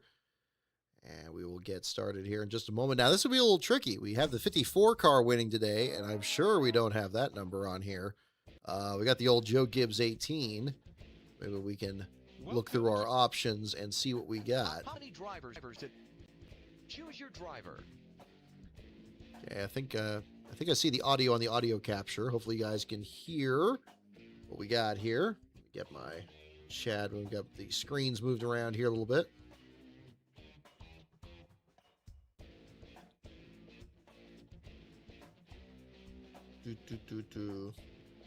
We do the serious car. I don't know if we have this. Do we have the serious car in this? I don't know if we do. That'd be pretty interesting. If we had the Jimmy Spencer or the Casey Atwood, that'd be interesting. I don't think we have that. Here, while you guys are picking the one, I'll do super chats here right quick. I'll in the meantime, I'll show you which ones we have here first. Yeah, here, let me see which ones we got. So here's the first 5. We got those. And we got LePage and Labonte on here. Stewart, Ward Burton, Gordon, Irwin, and Skinner.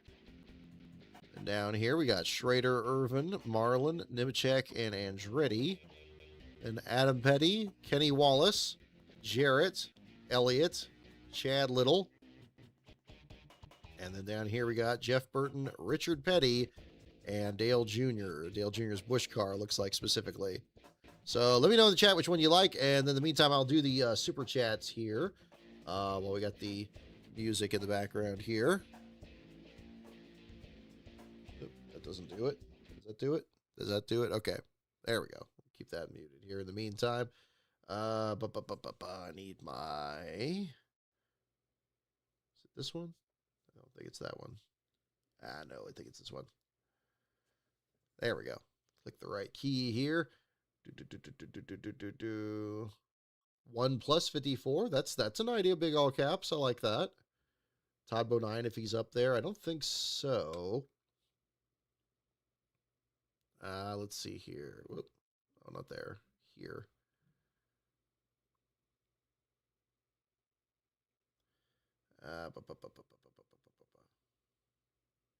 Oh, by the way, EJ Kress, I saw your comment earlier there again. Thank you for picking up the JD McDuffie book. Of course, this week will be the anniversary of JD's last race there on the 11th, which will be this coming Tuesday.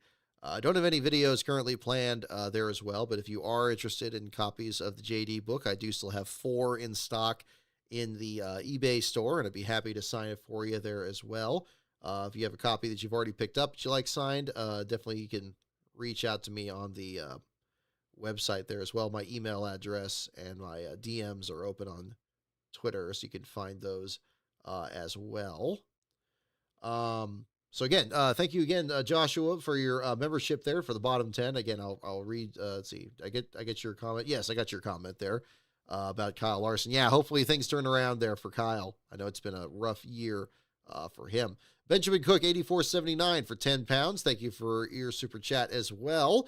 I think the issue is the partial repave makes it a 1-lane track and hard to pass, and the next gen make the problem worse. So I think a full repave could help a bit. Well, that's a good point, Benjamin. Yeah, I mean, if the repave is part of the issue, and it does seem like, yeah, it just seems like it's really rough. We saw a lot of issues in practice and qualifying. We saw and again, a little less so here in the Cup Series race, but yeah, definitely. If there's some improvement there, I still think more horsepower, could only help a bit more too. But yeah, I mean, I'm optimistic. I mean, hopefully it'll be better, but horsepower alone wasn't enough to really change things this year. It made it seem possible that maybe you can get around somebody, whereas last year it was just completely impossible. And that's just really, I think they just need to completely scrap the package that they're running at the bigger tracks. It's just not workable. It's just completely not workable. I mean, we still got to see what's going to happen at the super speedways. You got Daytona in a couple weeks with the package that they've come up with that. We'll see what happens there. But who knows? The stages can still screw that up. So we'll find out. But I take your point though, Benjamin, and thank you again for the super chat. Hopefully we'll be closer to multi-groove track and getting it closer to having actual side-by-side racing. And again, it just, because all I could think back to is Wilkesboro a couple weeks ago, and I hope that the rumors aren't true. I hope that they are going to have a points race next year, because that was just such a visually pleasing race, and this Iowa race was very much the opposite, which was frustrating. So we'll see what happens there too. Beast of Metal, thank you for your super chat for $20 on here. Very much appreciated. This shows why we need both expanded practice and testing. Cutting on-track activity hasn't saved anything because the owners poured that money into a pyramid-shaped box that does nothing. Time to redirect that money back onto the track. As you continue here, these again, your words, not mine. $45 million for a piece of paper before you've even bought a single lug nut is already insane. They're saying the next Ponzi charter sale could be $100 million. Why? Because saying it apparently makes it so. Well, there's the challenge to that too. More on-track activity is a win for every person in the sport except Rob Kaufman and maybe Roger Penske. Again, I see where you're coming from there for sure. And again, it's you can see why there's, so much mystery, so much needless mystery about the way these businesses are run, the way these teams are run, and where the money goes and all and everything there. I don't know. It definitely seems like, directing things back to the on-track product, having more practice and qualifying, having full race weekends, allowing the teams to spend more money on working on the cars. That's where it just needs to be. If there's any waste in the system, then yeah, that should be really brought up more. And I don't know if there's any efforts towards that. I don't know what the nature of the actual decision was after the settlement in the lawsuit this past winter. But yeah, clearly something needs to be worked out. I mean, as to the $100 million, I mean, that's just supply and demand. I mean, if they're going to say it's 36 and that's it, well, yeah, now those have suddenly become they're even more rare than they ever would have been. I know there was some reports about them potentially allowing for more charters in there. I'm not entirely believing that. I kind of think that that's going to require everybody that holds a charter to be okay with it there. Look how difficult that's already been with the Concord agreement in Formula One, and how all the hoops, the unnecessary hoops that the Cadillac effort had to go through. Even with Cadillac and the Andretti name and everything else there, all the insane stuff that had to be done just to get onto the grid. Turning NASCAR into that, I've never been a fan of it, and unfortunately, it's just part of it. I mean, you could see how different the culture is there at the same time. But thank you again for your super chat, Uncle Daddy 8675. Yeah, glad you like the Allgaier shirt. Yep, I brought out the glow in the dark one here. I definitely like the cornfield on the back with the pattern there. It seems like a good Iowa theme there at the same time. Let's see, and I think I saw one other one here. Going back down on this. Okay, no, actually, I think I'm caught up. Let me just make sure. I don't want anybody to be left out on that. Okay, no, this is from last week or 2 weeks ago. Got you. Okay, got you. Partial repave. Okay, I got you on that. And there. Okay, poor JF. Thank you for subscribing to the channel as well. Alrighty, well, let's get into the trivia portion. So which one are we picking on here? Yeah, good job by Connor Zilic getting a good run. Yeah, absolutely. Best run he's had outside of Sears Point, right? So even got a stage point. So that was good to see. Let's see here. For the 2001 season. Second on doing the pace car. Is there a pace car option? That would be fun. I don't think we have one here. See Skinner. I kind of like the 55, so we can do the 1 plus 54. That's kind of a clever idea. Let's see. Yeah, I don't think we have a pace car on here. We just have the regular Cup guys, and then the additional Busch injury there for Junior. So yeah, here we'll do Kenny Wallace. We'll do our favorite shit poster here for the show. Kenny Wallace. Alrighty.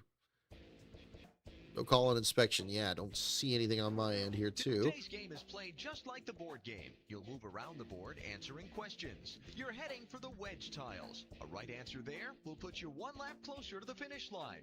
And when you've got all your wedges, head for the center tile. You'll have one final question to answer. And if you get that one right, we'll have a new race champion. Good luck. Click on the tachometer to roll the die. Click F1 for more information on the game categories. Click everything. Okay. There we go. We do have the Square D car. It looks like a 99. Yep, 99 paint scheme. That's right. It's 99 ones. I keep thinking it says 2000 paint schemes. But no, it's got the 99 deal. So you got the first version of the 55 car there. The one that's, I think you got second or third at New Hampshire that year. They had a fuel mileage race. He and like Jeff Green, I think, were up there. Maybe I'm confusing. I might be confusing Jeff Green. I think that was the Ward Burton one in 02.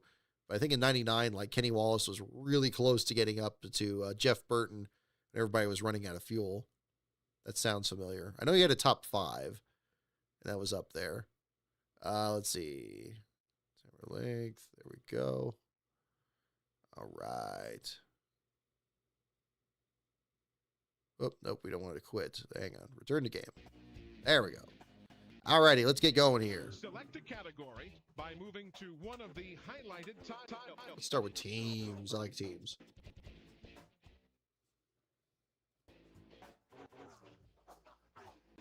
Ooh, Rusty would be a good choice for Iowa. Yeah, that's a good point. Who's the all-time winningest car owner at North Wilkesboro? Petty Engineering, Richard Childress, Rick Hendrick, Junior Johnson. Yeah, good call on, Rusty for the one. I didn't think of that. Yeah, it's Rusty's track. Oh, well, that's fine. We got a Wallace on here, too. We'll stick with the 55. All right, who is the all-time winningest car owner at North Wilkesboro? And, of course, we're talking back to 96. We're not talking about anything recent here. But it would be Petty Engineering, Richard Childress, Rick Hendrick, or Junior Johnson. All-time winningest car owner at Wilkesboro. Don't look it up. Go ahead and try to guess on there.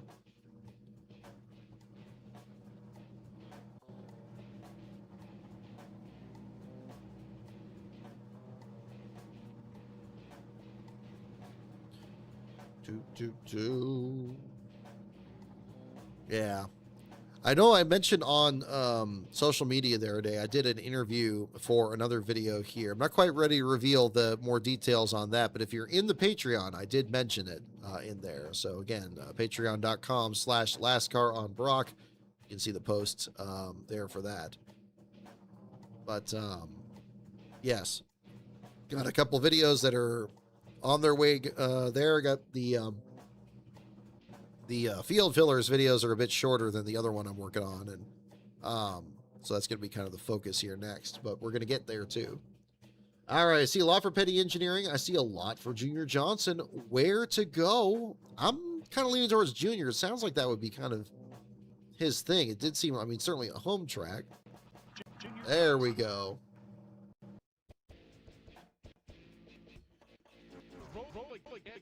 All right, we're going to roll again. By moving to answer correctly, and you'll move up in the standings. I guess I like the italicized numbers on there, the red numbers on the side. Actually, it's kind of cool. I know it had kind of a different font, but the same colors. What is scientifically treated petroleum also known as? Air grease, 76 racing fuel, Duralube, STP. Here we go. What is scientifically treated petroleum also known as? Is it known as Bear Grease, 76 racing fuel, Duralube, or STP? Scientifically treated petroleum.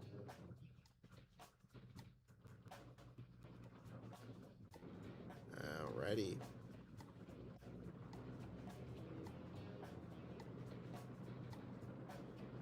Yeah, Petty Engineering. I think it was Petty Engineering at some point. I mean, Petty Enterprises is what I remember it more often, but I mean, you figure the team has been around for so long, it probably went through a couple different evolutions.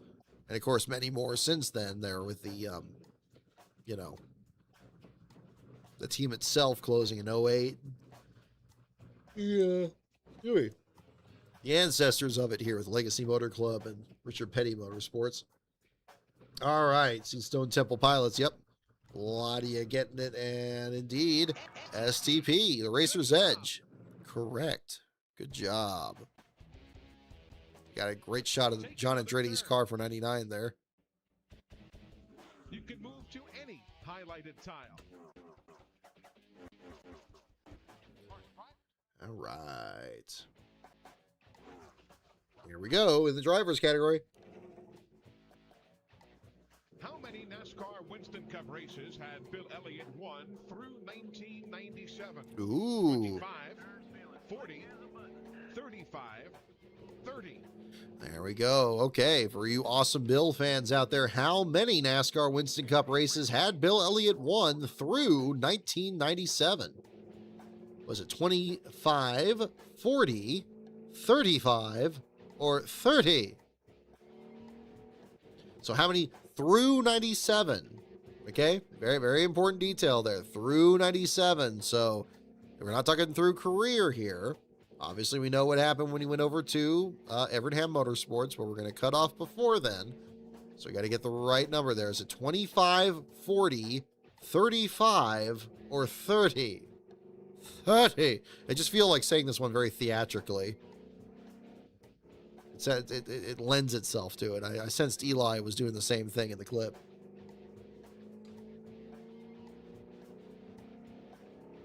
Hopefully you can hear the audio still. I do see it. I see it register on here, but I know we had a problem with that a couple weeks ago. All right, I see 35. I see 30. I see 40.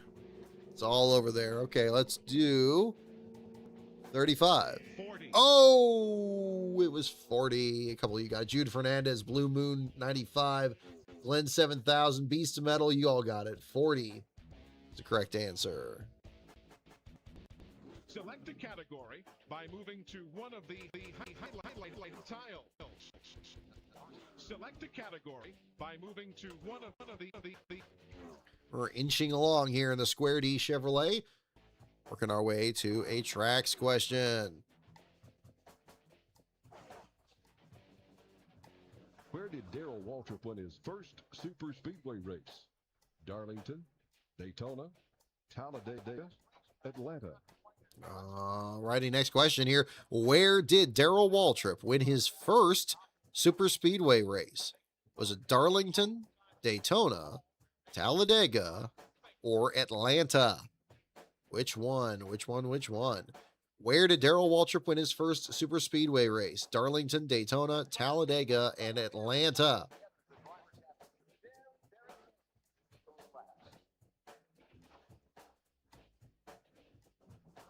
So yeah, so again, hope you had a great off weekend last week, folks. We had Last Bro's birthday last week. We got my dad's birthday tomorrow. So it's always an interesting time of the year here in late July and early August. Yeah, Atlanta was still super speedway even back then. Yeah, puts in perspective, big all caps, doesn't it? Where did Darrell Waltrip win his first super speedway race? Darlington, Daytona, Talladega, or Atlanta? Seeing a number for Darlington. Let's see. Darlington. Ah, there you go. There you go. Good. You guys are too good. Take another turn. All right, let's do a few more here. Move to any highlighted tile.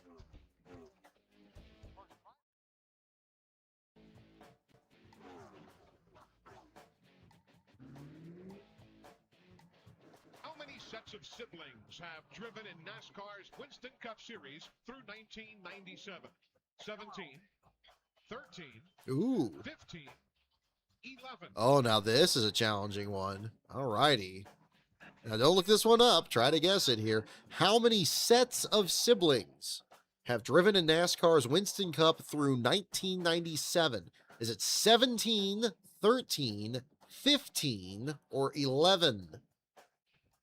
Tricky, tricky, tricky. Which number you think is the answer there? How many sets of siblings? So you might have to kind of count them in your mind there and think of ones that were around there through the 97 season.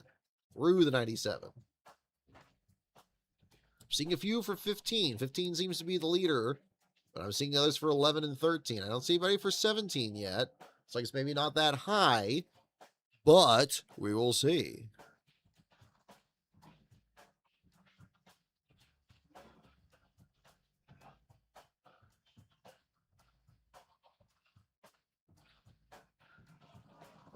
righty. 17, 13, 15, or 11. I'm kind of leaning towards 15. You see, you guys are persuading me on that. 17. Oh, no, 17. It was the over. There you go. All righty. Select a category by moving to one of the highlighted tiles. Sticking our lap here. Oop, come on. Select a category by moving to one of the highlighted tiles. Ooh, here we go. Questions for Wedge.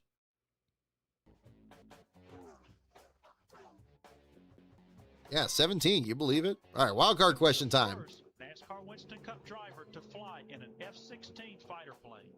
Bill Elliott, Bobby Allison, Dale Earnhardt Sr., Rusty Wallace. Ooh, that's a good question. All four of these drivers had some aviation experience to one degree or another. Certainly three of them did. But there you go. Who was the first NASCAR Winston Cup driver to fly in an F-16 fighter plane? Was it Bill Elliott, Bobby Allison, Dale Earnhardt Sr., or Rusty Wallace? First one to fly in an F-16. Elliott, Bobby Allison, Earnhardt, Rusty. Call them turbo speedways. There you go. I like that.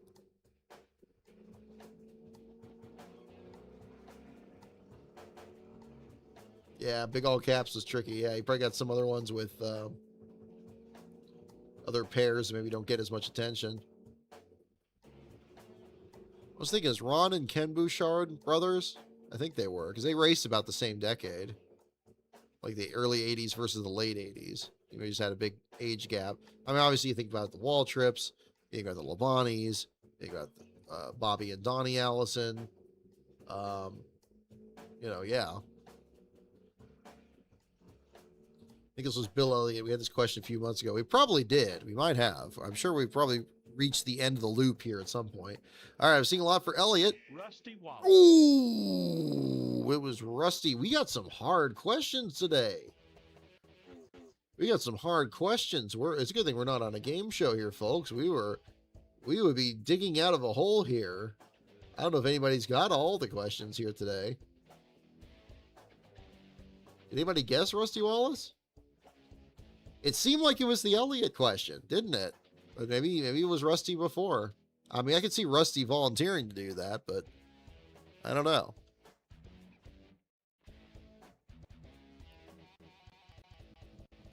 Move to any highlighted tile. Okay, well, I guess it's going to have to be tracks.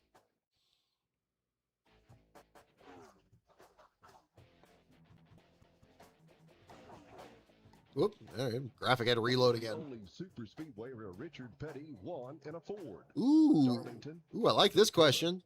Talladega, Dover. Ah, okay, folks. What was the only super speedway where Richard Petty won in a Ford?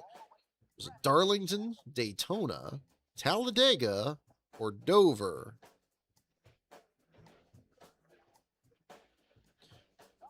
Only super speedway where Richard Petty won in a Ford.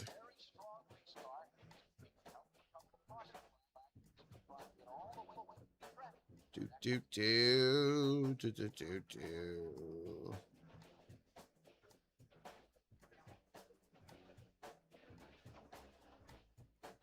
Wow, just seeing all the pictures of all the confetti on Ty Gibbs' car there. It looks like it was parked under a tree here. It's got like nothing but yellow and red leaves looking graphics there. Yeah, the diecast is going to be just, it's going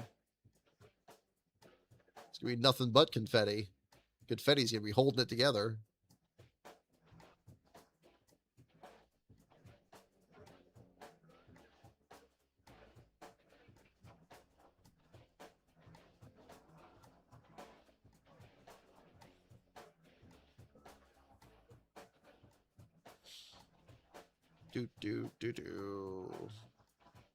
Alrighty, so we got guesses for Dover. We got guesses for Talladega. Yeah. Yeah, super speedway. It does seem like a different definition of it from now. But yes, what was the only super speedway where Richard Petty won in a Ford? Darlington, Daytona, Talladega, or Dover? I think the Dovers have it. Let's see. Dover. Ah, there you go. You got it.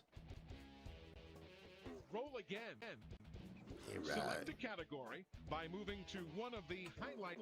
If you answer this question correctly, you'll earn a way. Oh, we got call on inspection. We'll go ahead and check that too in the meantime here while this is loading up for our next team's question. And indeed, there it is. Bob Pocker 7 minutes ago. Cup Tech is complete. No issues. Ty Gibbs is the winner. Congratulations to Ty. It will be a Tyler Reddick article tonight. Tyler Reddick article on the LASCAR page. Dale Earnhardt Sr.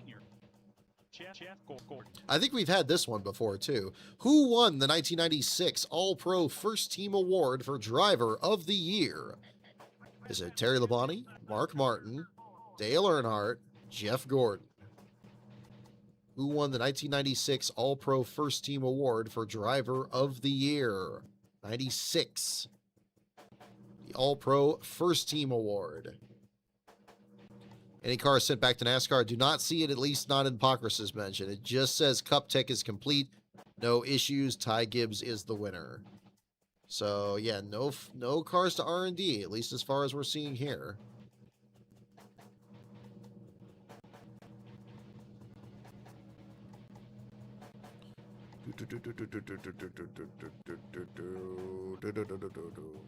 Looking here. Yeah, no, he drove a heck of a race. He did a great job holding off Christopher Bell. Bell is just hungry as ever, but man, he gets the second at just the worst times. And I think, and this is one race where he actually could pass for the lead, and it just didn't quite work out. So tough call. But hey, it was they put on a good show there under the circumstances, especially at the end there. But again, was it the best race? Like, no. And I still have lingering doubts about this track and definitely the car. And I see the people's frustration about how hard it is to pass. It should be difficult, but it shouldn't be practically impossible. It used to be that other sports would make fun of us for how much passing actually happens in NASCAR. Especially, I'm sure they're just watching the super speedways, but still, it's just crazy. Anyway, who won the 96 All-Pro First Team Award for Driver of the Year? Was it Terry Labonte? Let's see. Rip. Indeed was. Look, you got the picture from 99. Oh, wedge.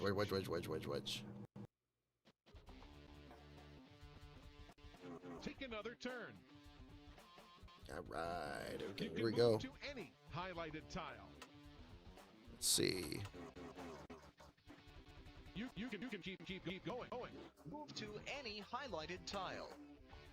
A right answer here will put you closer to the finish. Okay.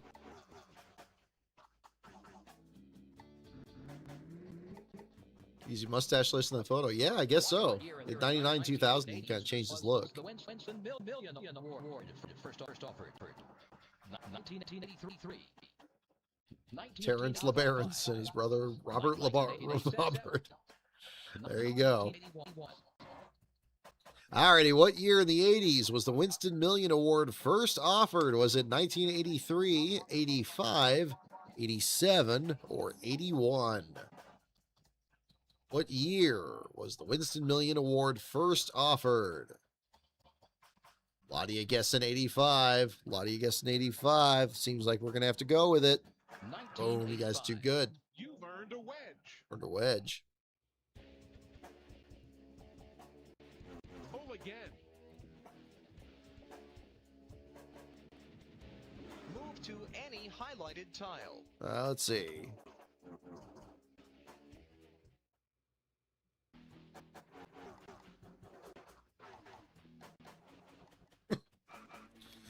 Alrighty, in the teams category. Make the car. Did Richard Petty stop races in 1970? Oldsmobile, Dodge, Chevrolet, Plymouth. Alrighty, what make of car did Richard Petty stop racing in 1978? Was it Oldsmobile? Was it Dodge? Was it Chevrolet? Or Plymouth? Which indeed? There's somebody we call Bobby Lobotomy. Yeah. I remember when they did that Muppet promotion, they had like one of the, I think it was Animal or something. It was going Bobby Labonte, just saying it like, you know, like a verbal tick kind of thing. Like that was kind of fun. Just going Bobby, just say it over again. Bobby Labonte, Bobby Labonte. All right, I see several guesses for Plymouth, one for Studebaker, and a couple for Dodge. A lot of you guessing Plymouth. You'd have been in Plymouth back then. Say, what make of car did Richard Petty stop racing in 78? Oldsmobile, Dodge, Chevrolet, or Plymouth? Seeing a lot of Plymouth. Dodge. Oh, it was Dodge. These are hard. See, 611 Hornet got it. Click on the tachometer to I mean, that would fit. I would imagine that. So they ran the Charger. Select a category by moving to one of the highlighted tiles. Select a category by moving to one of the I'm just gonna watch the car go around in circles here for a little bit. Select a category by moving to one of the highlighted tiles. Oh, here we go. This is questions for a wedge.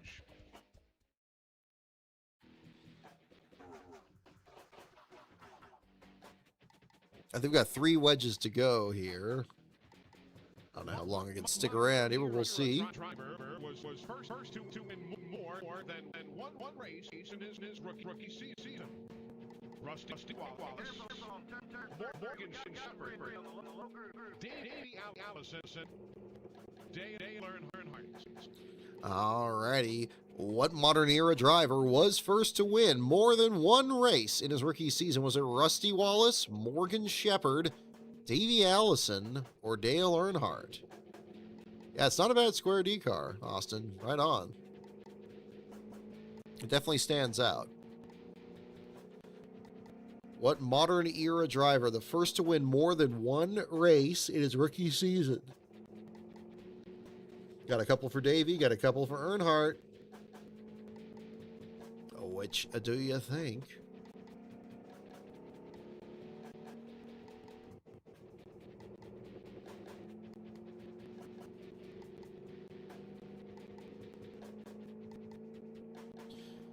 All right, we got Earnhardt, we got Davey, we got Earnhardt. Let's go with Davey. There we go. All right, we're down to the last 2 wedges. What say we go for all the wedges here, folks? I know we've been teasing that for a while. Take another turn. I think we can maybe do it here. Let's give it a try. All right, which ones we got? We got to get, I think we got to get wild card, and we got to get one other. I think we got teams. Let's see. Move to any highlighted time. I didn't click play to completion, but I could do that. Go.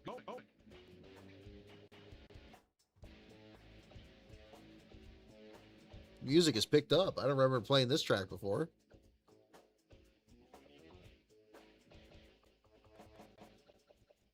Select a category by moving to one of the highlighted tiles. Let's see.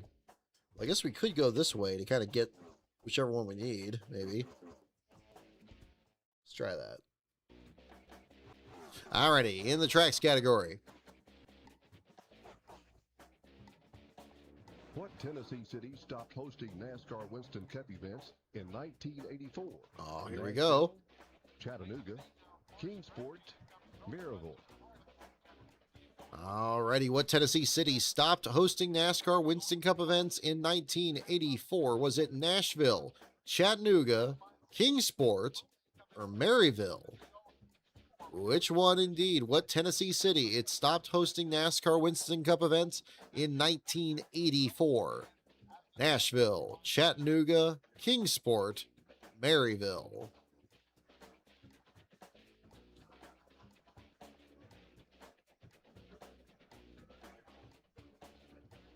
I don't remember them playing this track before. Maybe this is like their things pick up thing. You get within 2 wedges, maybe. I like it. It's rocking. Alrighty. A lot of you say Nashville. Nashville. Indeed. Nashville. Pigeon Forge. Dollywood 400 needs to come back. I like that. I've been to Dollywood. We went there in 2007. Select That the was fun. category by moving to one of the highlighted tiles. Is that one of the wedges we need? I don't remember. We'll go to the wild card one. I can't tell the colors very well. I see we got like a blue, a purple, a red, and a green. That's what it looks like to me. Who is responsible for collecting the field when a caution flag waves? Ah. The pace car driver, the head flagman, the race director, the grand marshal.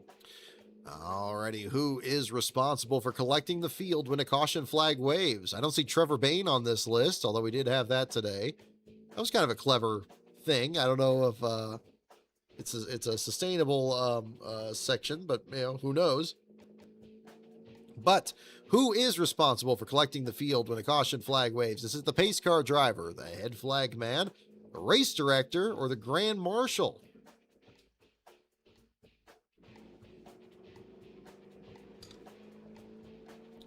Water model over here.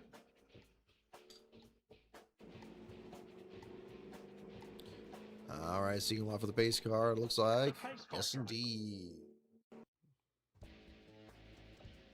Have a nice night, Marcus. Take care. Turn. You can move to any highlighted tile. Very strong race car. Can help with a couple of caution flags. Try and get all the way from the traffic back up to the 10 for the win. Yeah, maybe here.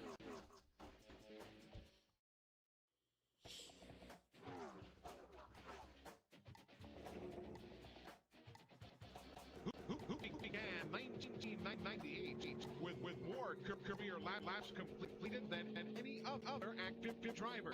Okay. Dale Earnhardt, Darrell Waltrip, Dick Trickle, Dave Marcus. Alrighty, who began 1998 with more career laps completed than any other active driver? Was it Earnhardt, DW, Dick Trickle, or Dave Marcus? Got the pace car in a different way. Yeah, there you go. Option 5, Brian France. Yeah, there you go. Alrighty, who indeed? Who began the 98 season with more career laps completed than any other active driver? Was it Earnhardt, DW, Dick Trickle, or Dave Marcus? I'm seeing a couple from Marcus. So, let's see. Dave Marcus. There we go. Rookie in like 1845. Well, there you go. Take another turn. Alrighty. You can move to any highlighted tile. Oh, I guess it doesn't let you go to the one that you already have? Okay.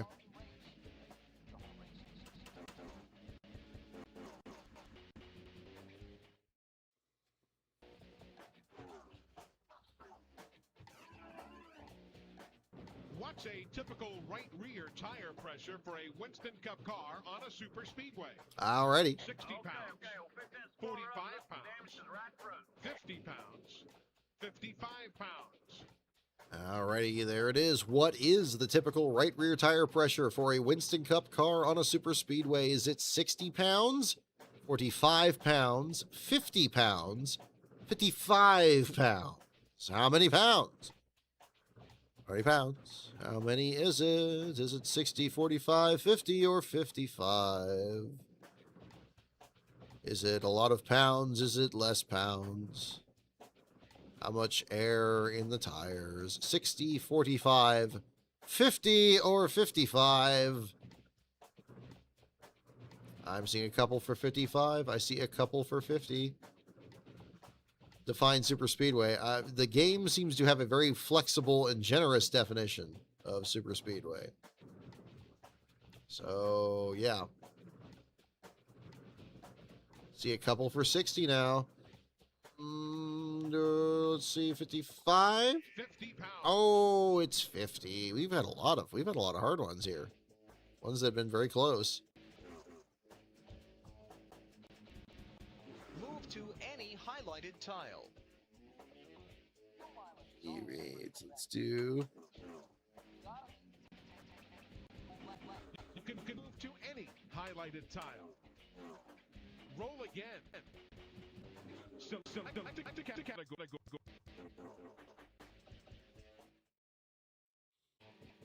It's harder to get a specific wedge than it looks. I'm sure I'm still doing it the long What was the way. nickname earned by NASCAR's first commissioner of racing, Erwin Baker? Oh my God. Bobo, Cannonball, Tater, Slick. Oh my goodness. Wow. Whoa. What was the nickname earned by NASCAR's first commissioner of racing, Erwin Baker? Was it Bobo, Cannonball, Tater, or Slick? Wow. Now that one, that's an interesting one. That's an interesting one. All right, we already got a split. We got Tater, Cannonball, and Bobo. Or is it Slick? Got a few for Slick. Is it related to Buddy and Buck? Yeah, I don't know. Slick Baker, Bilbo. I got Bobo. Oh, it's all over the place. We are all over the place, folks. This is a stumper. I honestly don't know this one. I honestly don't know this one. I can't picture what Erwin Baker even looked like.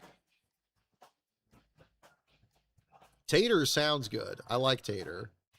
Cannonball, I'm kind of leaning towards as well. I wasn't really thinking of the other two. Bobo and Slick seem like they're there to throw off. What is the reason for the nickname? I don't know. They must have had like maybe a radio shorthand. Let's speak of the commissioner. Tater? Cannonball. Ah! Cannonball. Cannonball. A couple of you got it. H. Payne, you got it. A couple others did. Move to any highlighted tile.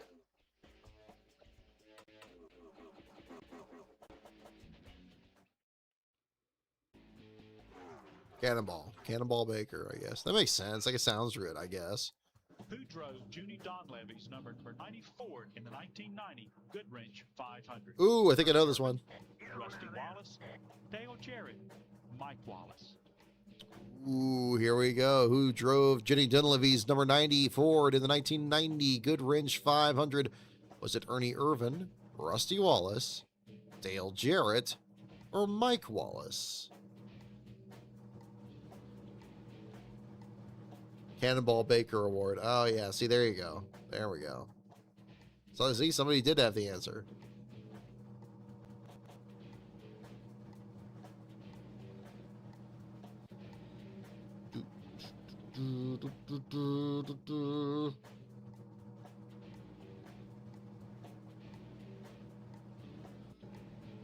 Right. Okay, let's see.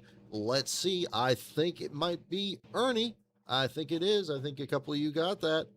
Ernie. Oh, there we go. And he's wearing the M&M's uniform in that one. Back then, I don't think he had a sponsor. You There's can a. keep going. It's amazing. He won the 500 the next year after barely having a ride there. You can move to any highlighted tile. Choose any category you want. Okay, which one do I need? So let me. I think I got to get the wild card one. Let's get the wild card wedge.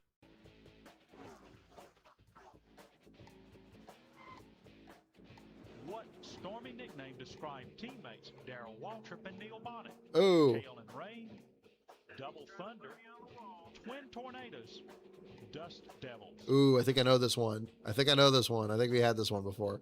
What stormy nickname described teammates Darrell Waltrip and Neil Bonnet? So this will be back in their Junior Johnson days. Was it Hail and Rain? Was it Double Thunder? Was it Twin Tornadoes or Dust Devils?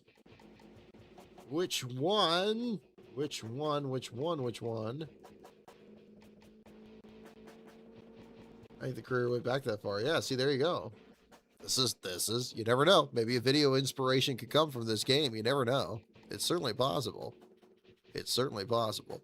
Is it Hail and Rain, Double Thunder, Twin Tornadoes, or Dust Devils? Dust Devils.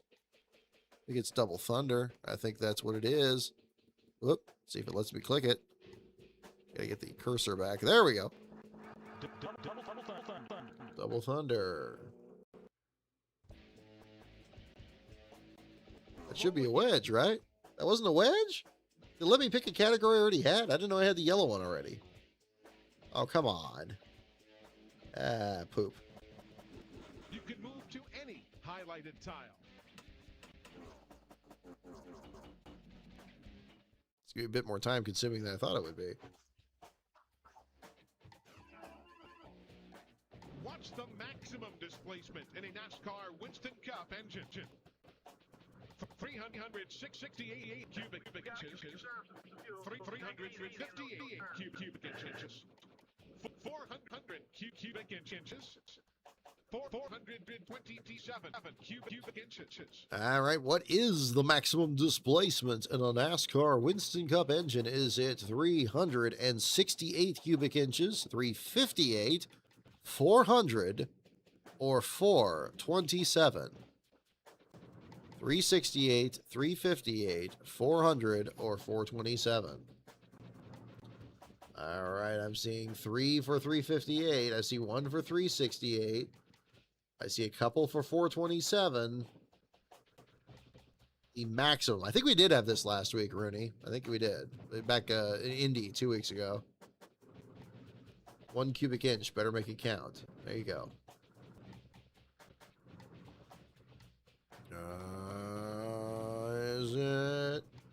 Is it 358? There we go. 358 cubic inches. Cubic inches. Take another turn. Move to any highlighted tile. Take another turn. Move to any highlighted tile. Okay, so I don't think it's going to let... Yeah, let's keep going roundy round. Go backwards like Eric Jones did on pit road today. You can move to any highlighted tile. Damn, I don't know which ones it needs me to do still. You have to rewatch the video to find out. What determines which team gets an owner's provisional? Qualifying time, driver seniority, owner's seniority, owner's points. Alrighty, we got ourselves a rules question. What determines which team gets an owner's provisional? Is it qualifying time, driver's seniority, owner's seniority, or owner's points? Which team gets an owner's provisional? Qualifying time, driver seniority, owner seniority, or owner's points? I'm seeing a lot of guesses for owner's points, and I think you're right. Owner's points. Roll again. Go. You can move to any highlighted tile. Take another turn. Select a category by moving to one of the Okay, it's let me do pits. Is that one I don't have? Oh, you kind of did. What flag does a pit Didn't say it was for a wedge, flagman though. wave to signal that cars may enter pit road? Green, yellow, red, yellow with a red dot. Blue. Okay, I have blue, red, purple, and orange. Okay, thank you, Austin. I'm a bit colorblind, so it's gonna be very tricky. So, okay, I need green and I need yellow, right? Like, that's kind of what it looks like. All right, what flag does pit entry flagman wave to signal that cars may enter pit road? Is it green, yellow, red, or yellow with a red dot?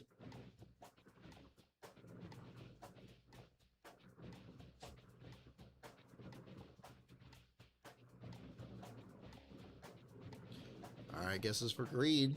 Green. Let's do it. You can keep going. Okay, so blue, red, purple, and orange. So I need to get this green one. I need to get these two sides, right? There's green and then there's yellow. I could have sworn I did yellow in the main part here, and it didn't do it. Yeah, that's weird. Okay. You can move to any highlighted. All right, let's do the roll again. Roll again. Select a category by moving to one of Okay. and answer correctly, and you'll move up in the standings. I mean, unless this counts as orange. I don't think that's orange. I think this is yellow. What Michigan-born NASCAR regular is also a former ASA champion? Ted Musgrave, Johnny Benson, Tim Steele, Jack Roush. Alrighty, what Michigan-born NASCAR regular is also a former ASA champion? Is it Ted Musgrave, Johnny Benson, Tim Steele, or Jack Roush? Yeah, green and yellow. Okay, yeah. Well, I don't know why it's not letting me pick this up. If it's not going to let me pick this up, I'm just going to call it because this is it. This is absurd. I've landed on yellow a couple times here, and it's like, nope, not giving you the wedge. Now, a lot of you guessing Johnny Benson. A lot of you guessing Johnny Benson. All right. Michigan-born NASCAR regular is also a former ASA champion. Johnny Benson. You've got a wedge. Oh, there we go. There we go. All right. That time we got it. Take another turn. That time we got it. Okay, well, we're going to have to go full steam for green. That's over here, yeah? You can move to any highlighted tile. Well, let's head on over. Let's not waste any time.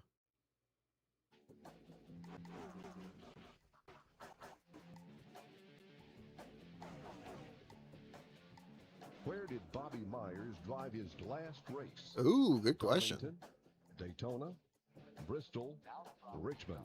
Where did Bobby Myers drive in his last race? Was it at Darlington, Daytona, Bristol, or Richmond? Where indeed? Now, good warm-up. I guess we're going to have tracks for the last one here. So we'll see what the situation is. The middle part does not impart a wedge, only the outer wedges. I thought it did. That's silly.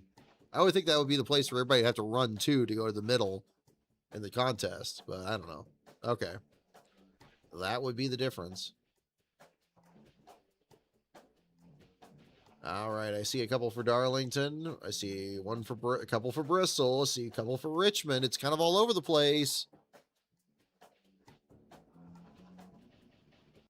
Darlington. There we go. Darlington. Jude Fernandez, you got it. You can keep going. You can move to any highlighted.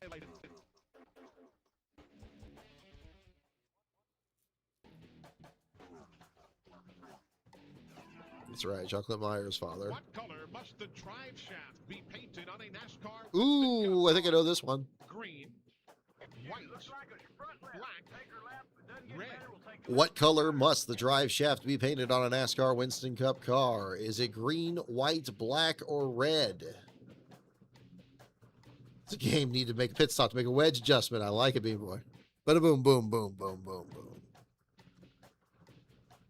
Do I have that key on here? I don't think I do. Ah, nope, that doesn't make that sound. I got a soundboard here somewhere, but I don't think I've programmed any of these yet. Ah, it doesn't really make the sound loud enough. Oh, is this it? This might be it. It's like it's too quiet. Oh, there we go. I got cheers instead. There we go. Alrighty, what color must the drive shaft be painted on a Winston Cup car? Is it green, white, black, or red? Oh, yeah. Yeah, the song's got picked up. Maybe this is the one wedge to go song. All right, I think you guys are right. White.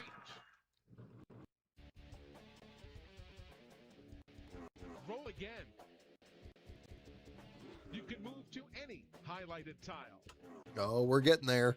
Oh, we're getting there, folks. We're getting there. See if Kenny Wallace can get to a win here. Who was the only outsider to be an honorary member of the Alabama gang? Cale Yarborough, Fireball Roberts, Richard Petty, Buddy Baker. All right, who was the only outsider to be an honorary member of the Alabama gang? Was it Cale Yarborough, Fireball Roberts, Richard Petty, or Buddy Baker? That's a good question. That's a good question. I think I know what I would go with, but I'm not sure. Seems like it would be Cale. I'm sure it wouldn't be Richard Petty. Wasn't there like, I mean, they seem to have a pretty big rivalry. Maybe Baker? Yeah, maybe. I mean, you know, who doesn't want to be friends with Buddy Baker? I mean, come on. Okay, now I'm starting to see more Baker options than Yarborough. That's making me go back down here. Cale Yarborough. Oh, it was Cale. It was Cale. I guess they mended fences after 79. Select a category. Ooh, we're aiming right for it. Questions for a wedge. Oh, let's go. Here we go for all the marbles, folks. We have skidded right onto it, and it's a tracks question. What was Darlington's length before it was enlarged? Oh, that's a tricky one. It's going to be numbers, isn't it? Oh, here we go. 3/4 of a mile or a half mile? All right, well, here it is, folks. What was Darlington's length before it was enlarged to 1.366 miles? Was it 1 1/4? Was it a mile? Was it 3/4 of a mile? Or was it half a mile? I'll let you guys get in your answers on that one. Yeah. Yeah. What indeed? Okay. Seeing 1 1/4, seeing for a mile. It seems like we got it down to those two at least. I think you're right. I mean, I figure, because, I mean, the current groove was the breakdown lane. So I imagine when they first measured it, it was probably just the apron.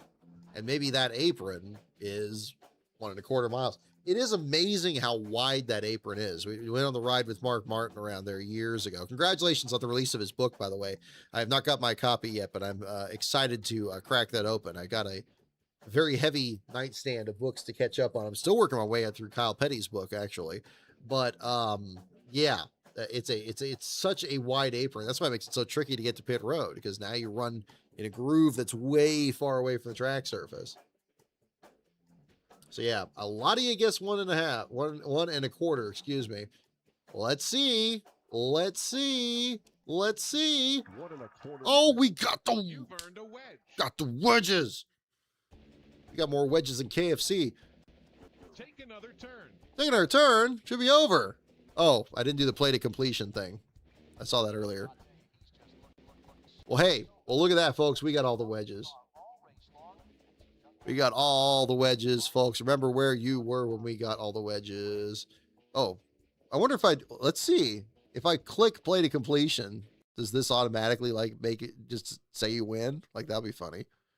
Let's see. Advanced gameplay. Here. Let's do this. Can all players finish the game even after someone wins? No! Oh, there you go.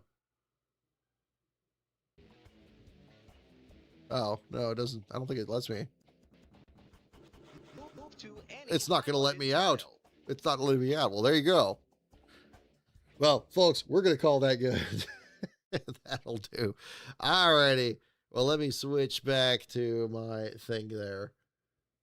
There we go. We brought Kenny Wallace to victory lane here on this. Maybe next time we'll do a play to completion option on there. I don't know why it didn't let me do it even after it had. I thought it would just load a there, but that's okay. Anyway, folks, that will do it for the show here tonight. Congratulations to Ty Gibbs on his second career Cup Series win today at Iowa. Do I have to go to the center? I don't even know. We could try that. Let's see. Where does it go? Here we go. Can we get down to that? Let's see. Does that do anything? We could try that. We'll try that. Let's just see if I can at least get over there. Okay,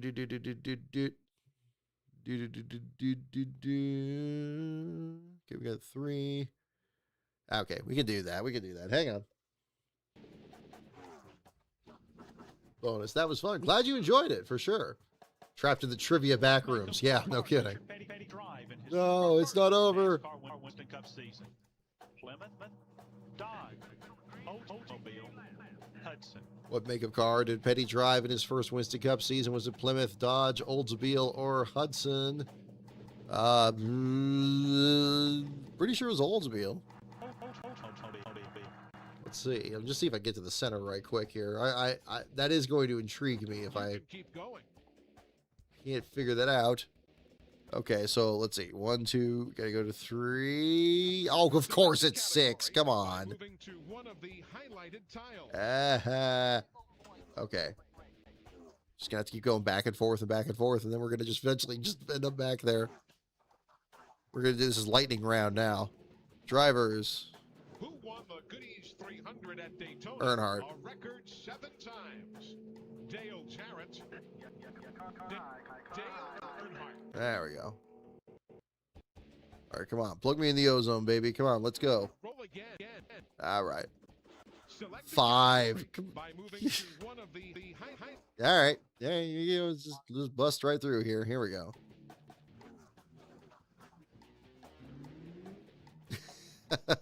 How long does past champions provisional last? 15 years. 5 Oh, years. hell, this is, Life. 10 years. wow. I'm going to say life. I don't think it has a term to it.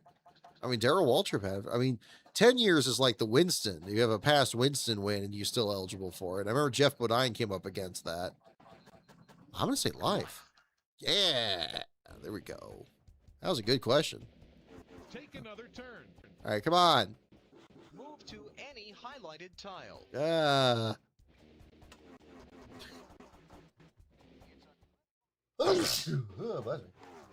Turn into a pumpkin here. Let's see. Who fielded the car Dale Earnhardt Sr. drove for 30 races in 1982, winning 1? Richard Petty, Roger Penske, Richard Childress, Bud Moore. Bud Moore, Richard Childress, Roger Penske, or Richard Petty, who fielded the car that Earnhardt drove to 30 races in 82. I think that should be Bud Moore. Moore. It's going to do the maximum number of questions before it even lets me get to the center. I think you're right. I think that is the objective. Let's try. All right, let's see. Can we moonwalk our way back in there? You can move Nope. to any highlighted tile. Our point leader got in trouble. Yeah, we'll put you up there. This is insane. I got to use a bathroom here, folks. This is getting crazy.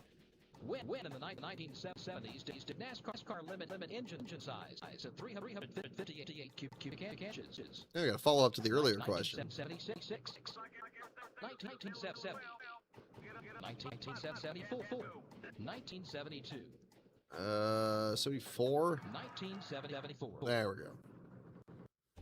Designed to be unwinnable, like the Lion King game on Sega Genesis. Maybe if I'm gonna try to go to the center, and if it doesn't let me go to the center, then yeah, we're gonna call it good. Oh, now I got the 1. One of the highlighted tiles. Okay, yeah, we already got purple, so I'm not even gonna try that. We're gonna. Is this a roll again? No, it's drivers.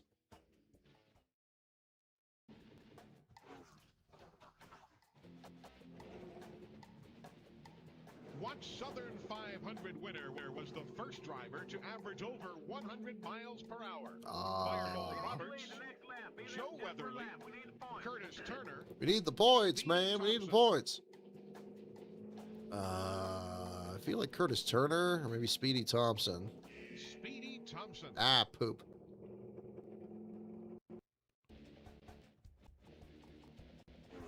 Click on the tachometer. Move to any highlighted tile. Oh, of course it's like 1 short. Maybe I should have gone back the other way, and then I could get like a 6. At this point, it's just gonna do it, or it's not gonna do it. How long were each of the twin qualifying races at Daytona between 1959 They're 100 miles, I think. 1967? They added the rest of the fuel 150 mileage. miles? 100 miles. All right, come on, back me into the dang spot. Come on, Trivial Pursuit, Another turn. like Trivial Endurance. To any highlighted tile. Okay. Okay. On to the next one. Here we go. How many cars raced in the first Daytona 500? 74. 69, 59, God, 49, was it 39? I must be thinking. Oh, I was thinking the Siren 500 maybe.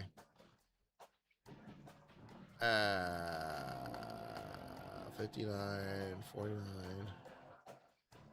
It was definitely one of those bigger ones. 60 or 69 or 69. 59. Ah! Dang. Click on the tachometer. You can move to any highlighted Oh, is this tile. it? No, it's not. The last thing our leader wants is God, I don't want to get out of this row because it's going to let me just try there again.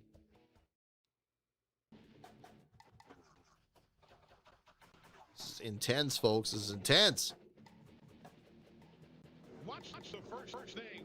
Dale Earnhardt took a swig after his first Daytona 500 win. I would think Coke, I would think. Milk. Coke. Shearwine. Well, Shearwine's a good pick, but I would say Coke. He's the Coke family drivers. There you go. Good call. You can keep going. You can move to any highlighted tile. This is absurd.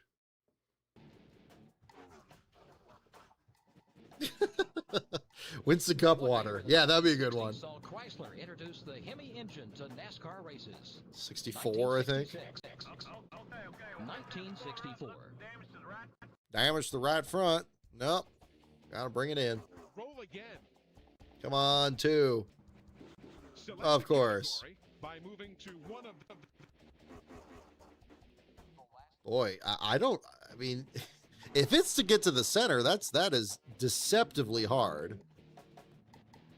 What NASCAR official helped develop the timing and scoring devices is used today. Ooh, well, it's probably a computer Forrest company. Metcalf, Harold Kinder, Bob Latford, Dick Beatty. I believe it was Metcalf. I mean, I know I talked about the others, the first Chief scorer that passed away in 05. I think Metcalf. Forrest Metcalf. There you go. You can keep going. Move to any highlighted No. tile.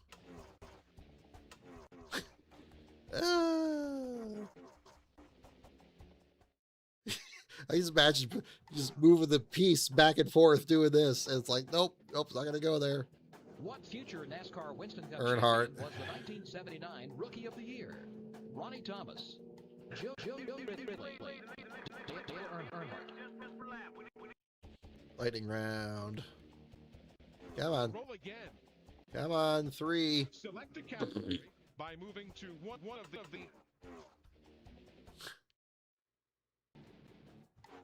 Approaching a typical IMSA race length at this point. Yeah, I know. It is. How It's many getting bonus nuts. points does a driver earn for leading the most laps in a race? Well, 5 additional bonus points, but it's 10 total. 5.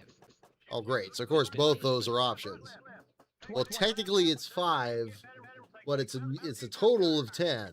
But I would guess the bonus itself is 5. 5. There we go. That was a trick question.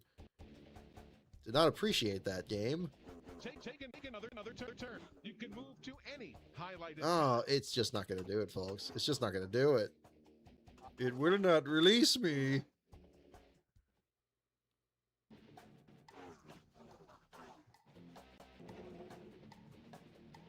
What driver was the 1964 NASCAR Winston Cup Rookie of the Year? Oh, Sam God. McQuagg, Doug Cooper, James Hilton, Johnny Allison, I think it was Hilton. Doug Cooper. Ah! Poop. Watch, I'm going to go to whistle past the thing I need to get right to get through here. Select a category by moving to one of the highlighted tiles. So it's still 2, so I need 1. All right, no. We're not gonna play your game. We're gonna do it this way. Then I get 3 and go backwards.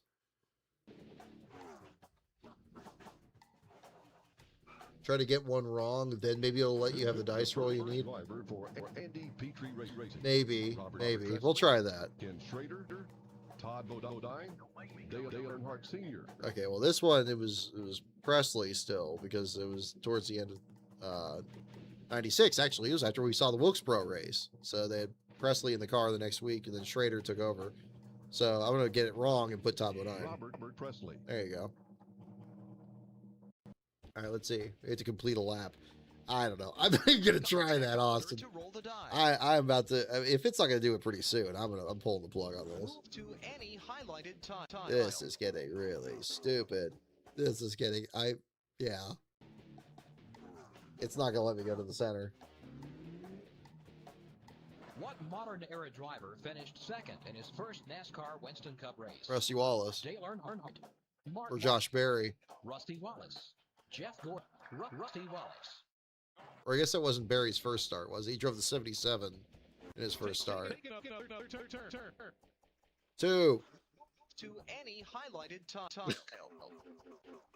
Okay, I gotta have dinner here pretty soon, so I'm about to pull this one out.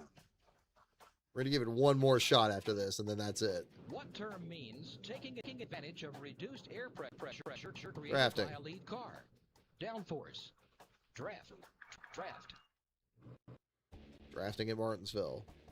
It's like the current car. You can keep going. Move to any highlighted tile. Okay, no, we're good. We're good. This is silly. Okay, anyway, folks, I'm gonna call it there. This is insane. Yeah, we just had that recently. Is this worse than Nashville 2024? Kind of feels like it. It does not want to cooperate. If I go, I don't know. No. Yeah. Let's see. I'm wavering. Okay, come on. What do we got?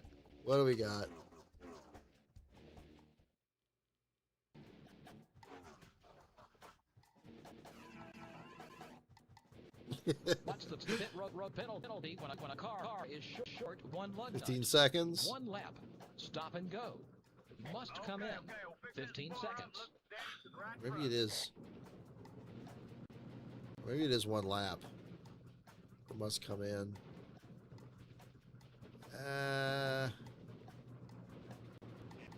Must come in. Okay.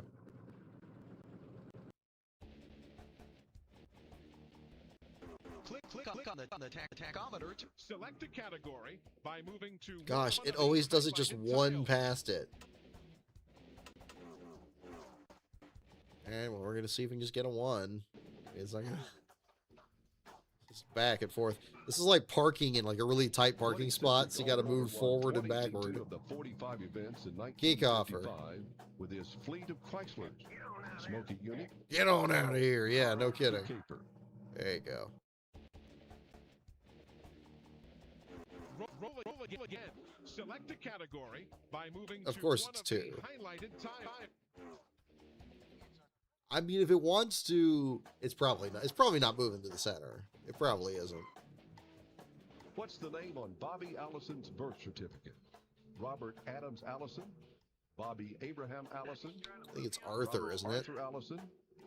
Bobby Allen Allison? Robert Arthur Allison? There we go. Tail end the longest line. Yeah, there we go. Take another turn. Select a category by moving to one of the highlighted. See, the game's going to start glitching out here. It's going to run out of questions and then start giving me answers. North Carolina town is home to NASCAR's licensing office. Oresville? Hendersonville, Pinola, Huntersville. Ooh, I think it's Huntersville. Charlotte. I think it is. That's a good question. This is a good question. North Carolina town is home to NASCAR's licensing office. I think I've ever seen merch that says Huntersville. Charlotte. Tricky. Talked myself into that one. on the tachometer. Select a category by moving to one of the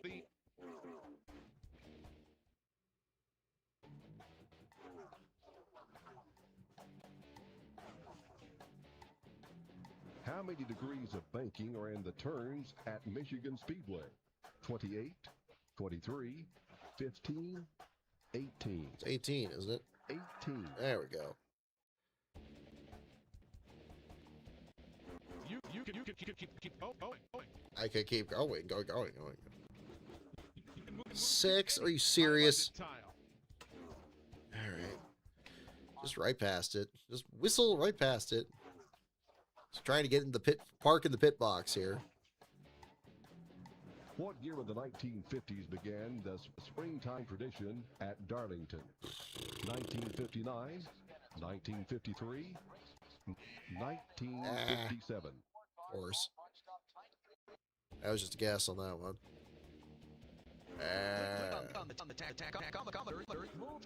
Oh! Oh! Oh! Oh! Here we go. Yes! Yes! Answer this question correctly, and you win the game. All right. All right. Well, let's do that.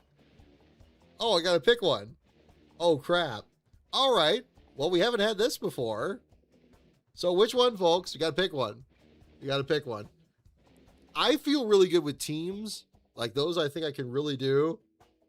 Okay. All right. I'm glad I didn't tap out on this because this is funny. I've never even practiced to have it with this. It is not over, folks. It is not over. We're down to the last question. Now, I feel wild card. That might bite me because some of those could get really tricky. Pits, the drivers, yeah, it could be. I feel pretty confident with teams. I might do that. Tracks, pits. I mean NASCAR. I mean it's all. Yeah, I'm gonna go with what I think I can do. Okay, This is for the game. this is for the game, folks. Here we go.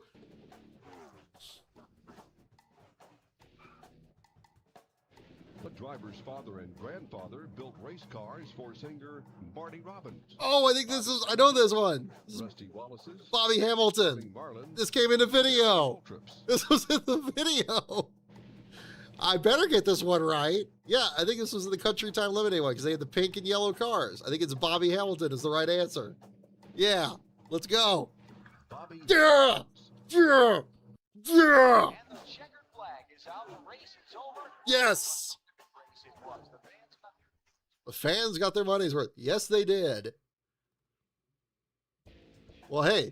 Well, there you go, folks. There you go. Well, thank you very much, folks. You were very helpful on that. I'm glad I didn't stop there earlier. I absolutely need to use the bathroom, so that will about good to the show. What a crazy one. Well, a good call on trying to get to the finish here. But yeah, that was tricky. That was tricky. That did not. We will continue to use this for the show. I don't know if we're gonna do the full game here every week on this because that took a little bit longer than I thought it would. But yeah, that was fun. That was fun. Oh my gosh, that was an experience. So hey, where else but here are you gonna get on that show? You can keep going. Oh yeah. Oh man, yeah, that was fun. Yeah, that came up. That came up in one of the videos there. I remember that very clearly. If I got that one wrong, I would have felt very, very bad. But yeah, that came up there too. So good times. Well, tell you what, I hope you enjoyed that, folks. A little bit of bonus coverage here on the show here for tonight. I hope we didn't lose too many viewers here between when I was originally going to leave. But you know what? It was intriguing. I didn't think that you had to go back to the middle, but I think it was Ultimate 23 Dragon. You had the right call on that to get back there. So there you go. Well, that's fun. Well, hopefully people will enjoy this show here as well and have that too. So congratulations again to Ty Gibbs on his second career Cup Series victory. Also to Carson Kvapil for his second career O'Reilly victory from yesterday. In the meantime, the website is lastcar.info. My Twitter account is at LastCarOnBrock. My Patreon is patreon.com/LastCarOnBrock. And the website, of course, is lastcar.info. And our next show is going to be next week after Richmond, I believe. And it's a night race, isn't it? Whenever it is, it'll be 15 minutes after the checkered flag. We'll talk about the action at the action track. And we will see if the high horsepower package has got any more wonders for us next week. And so again, thank you so much everyone for tuning in. We'll do some more trivia here. Maybe not the full game there, but we'll see. We'll see. We'll figure something out there. But I hope you enjoyed it on tonight. I did enjoy that as well. And we will see you next time. Have a great week, everyone.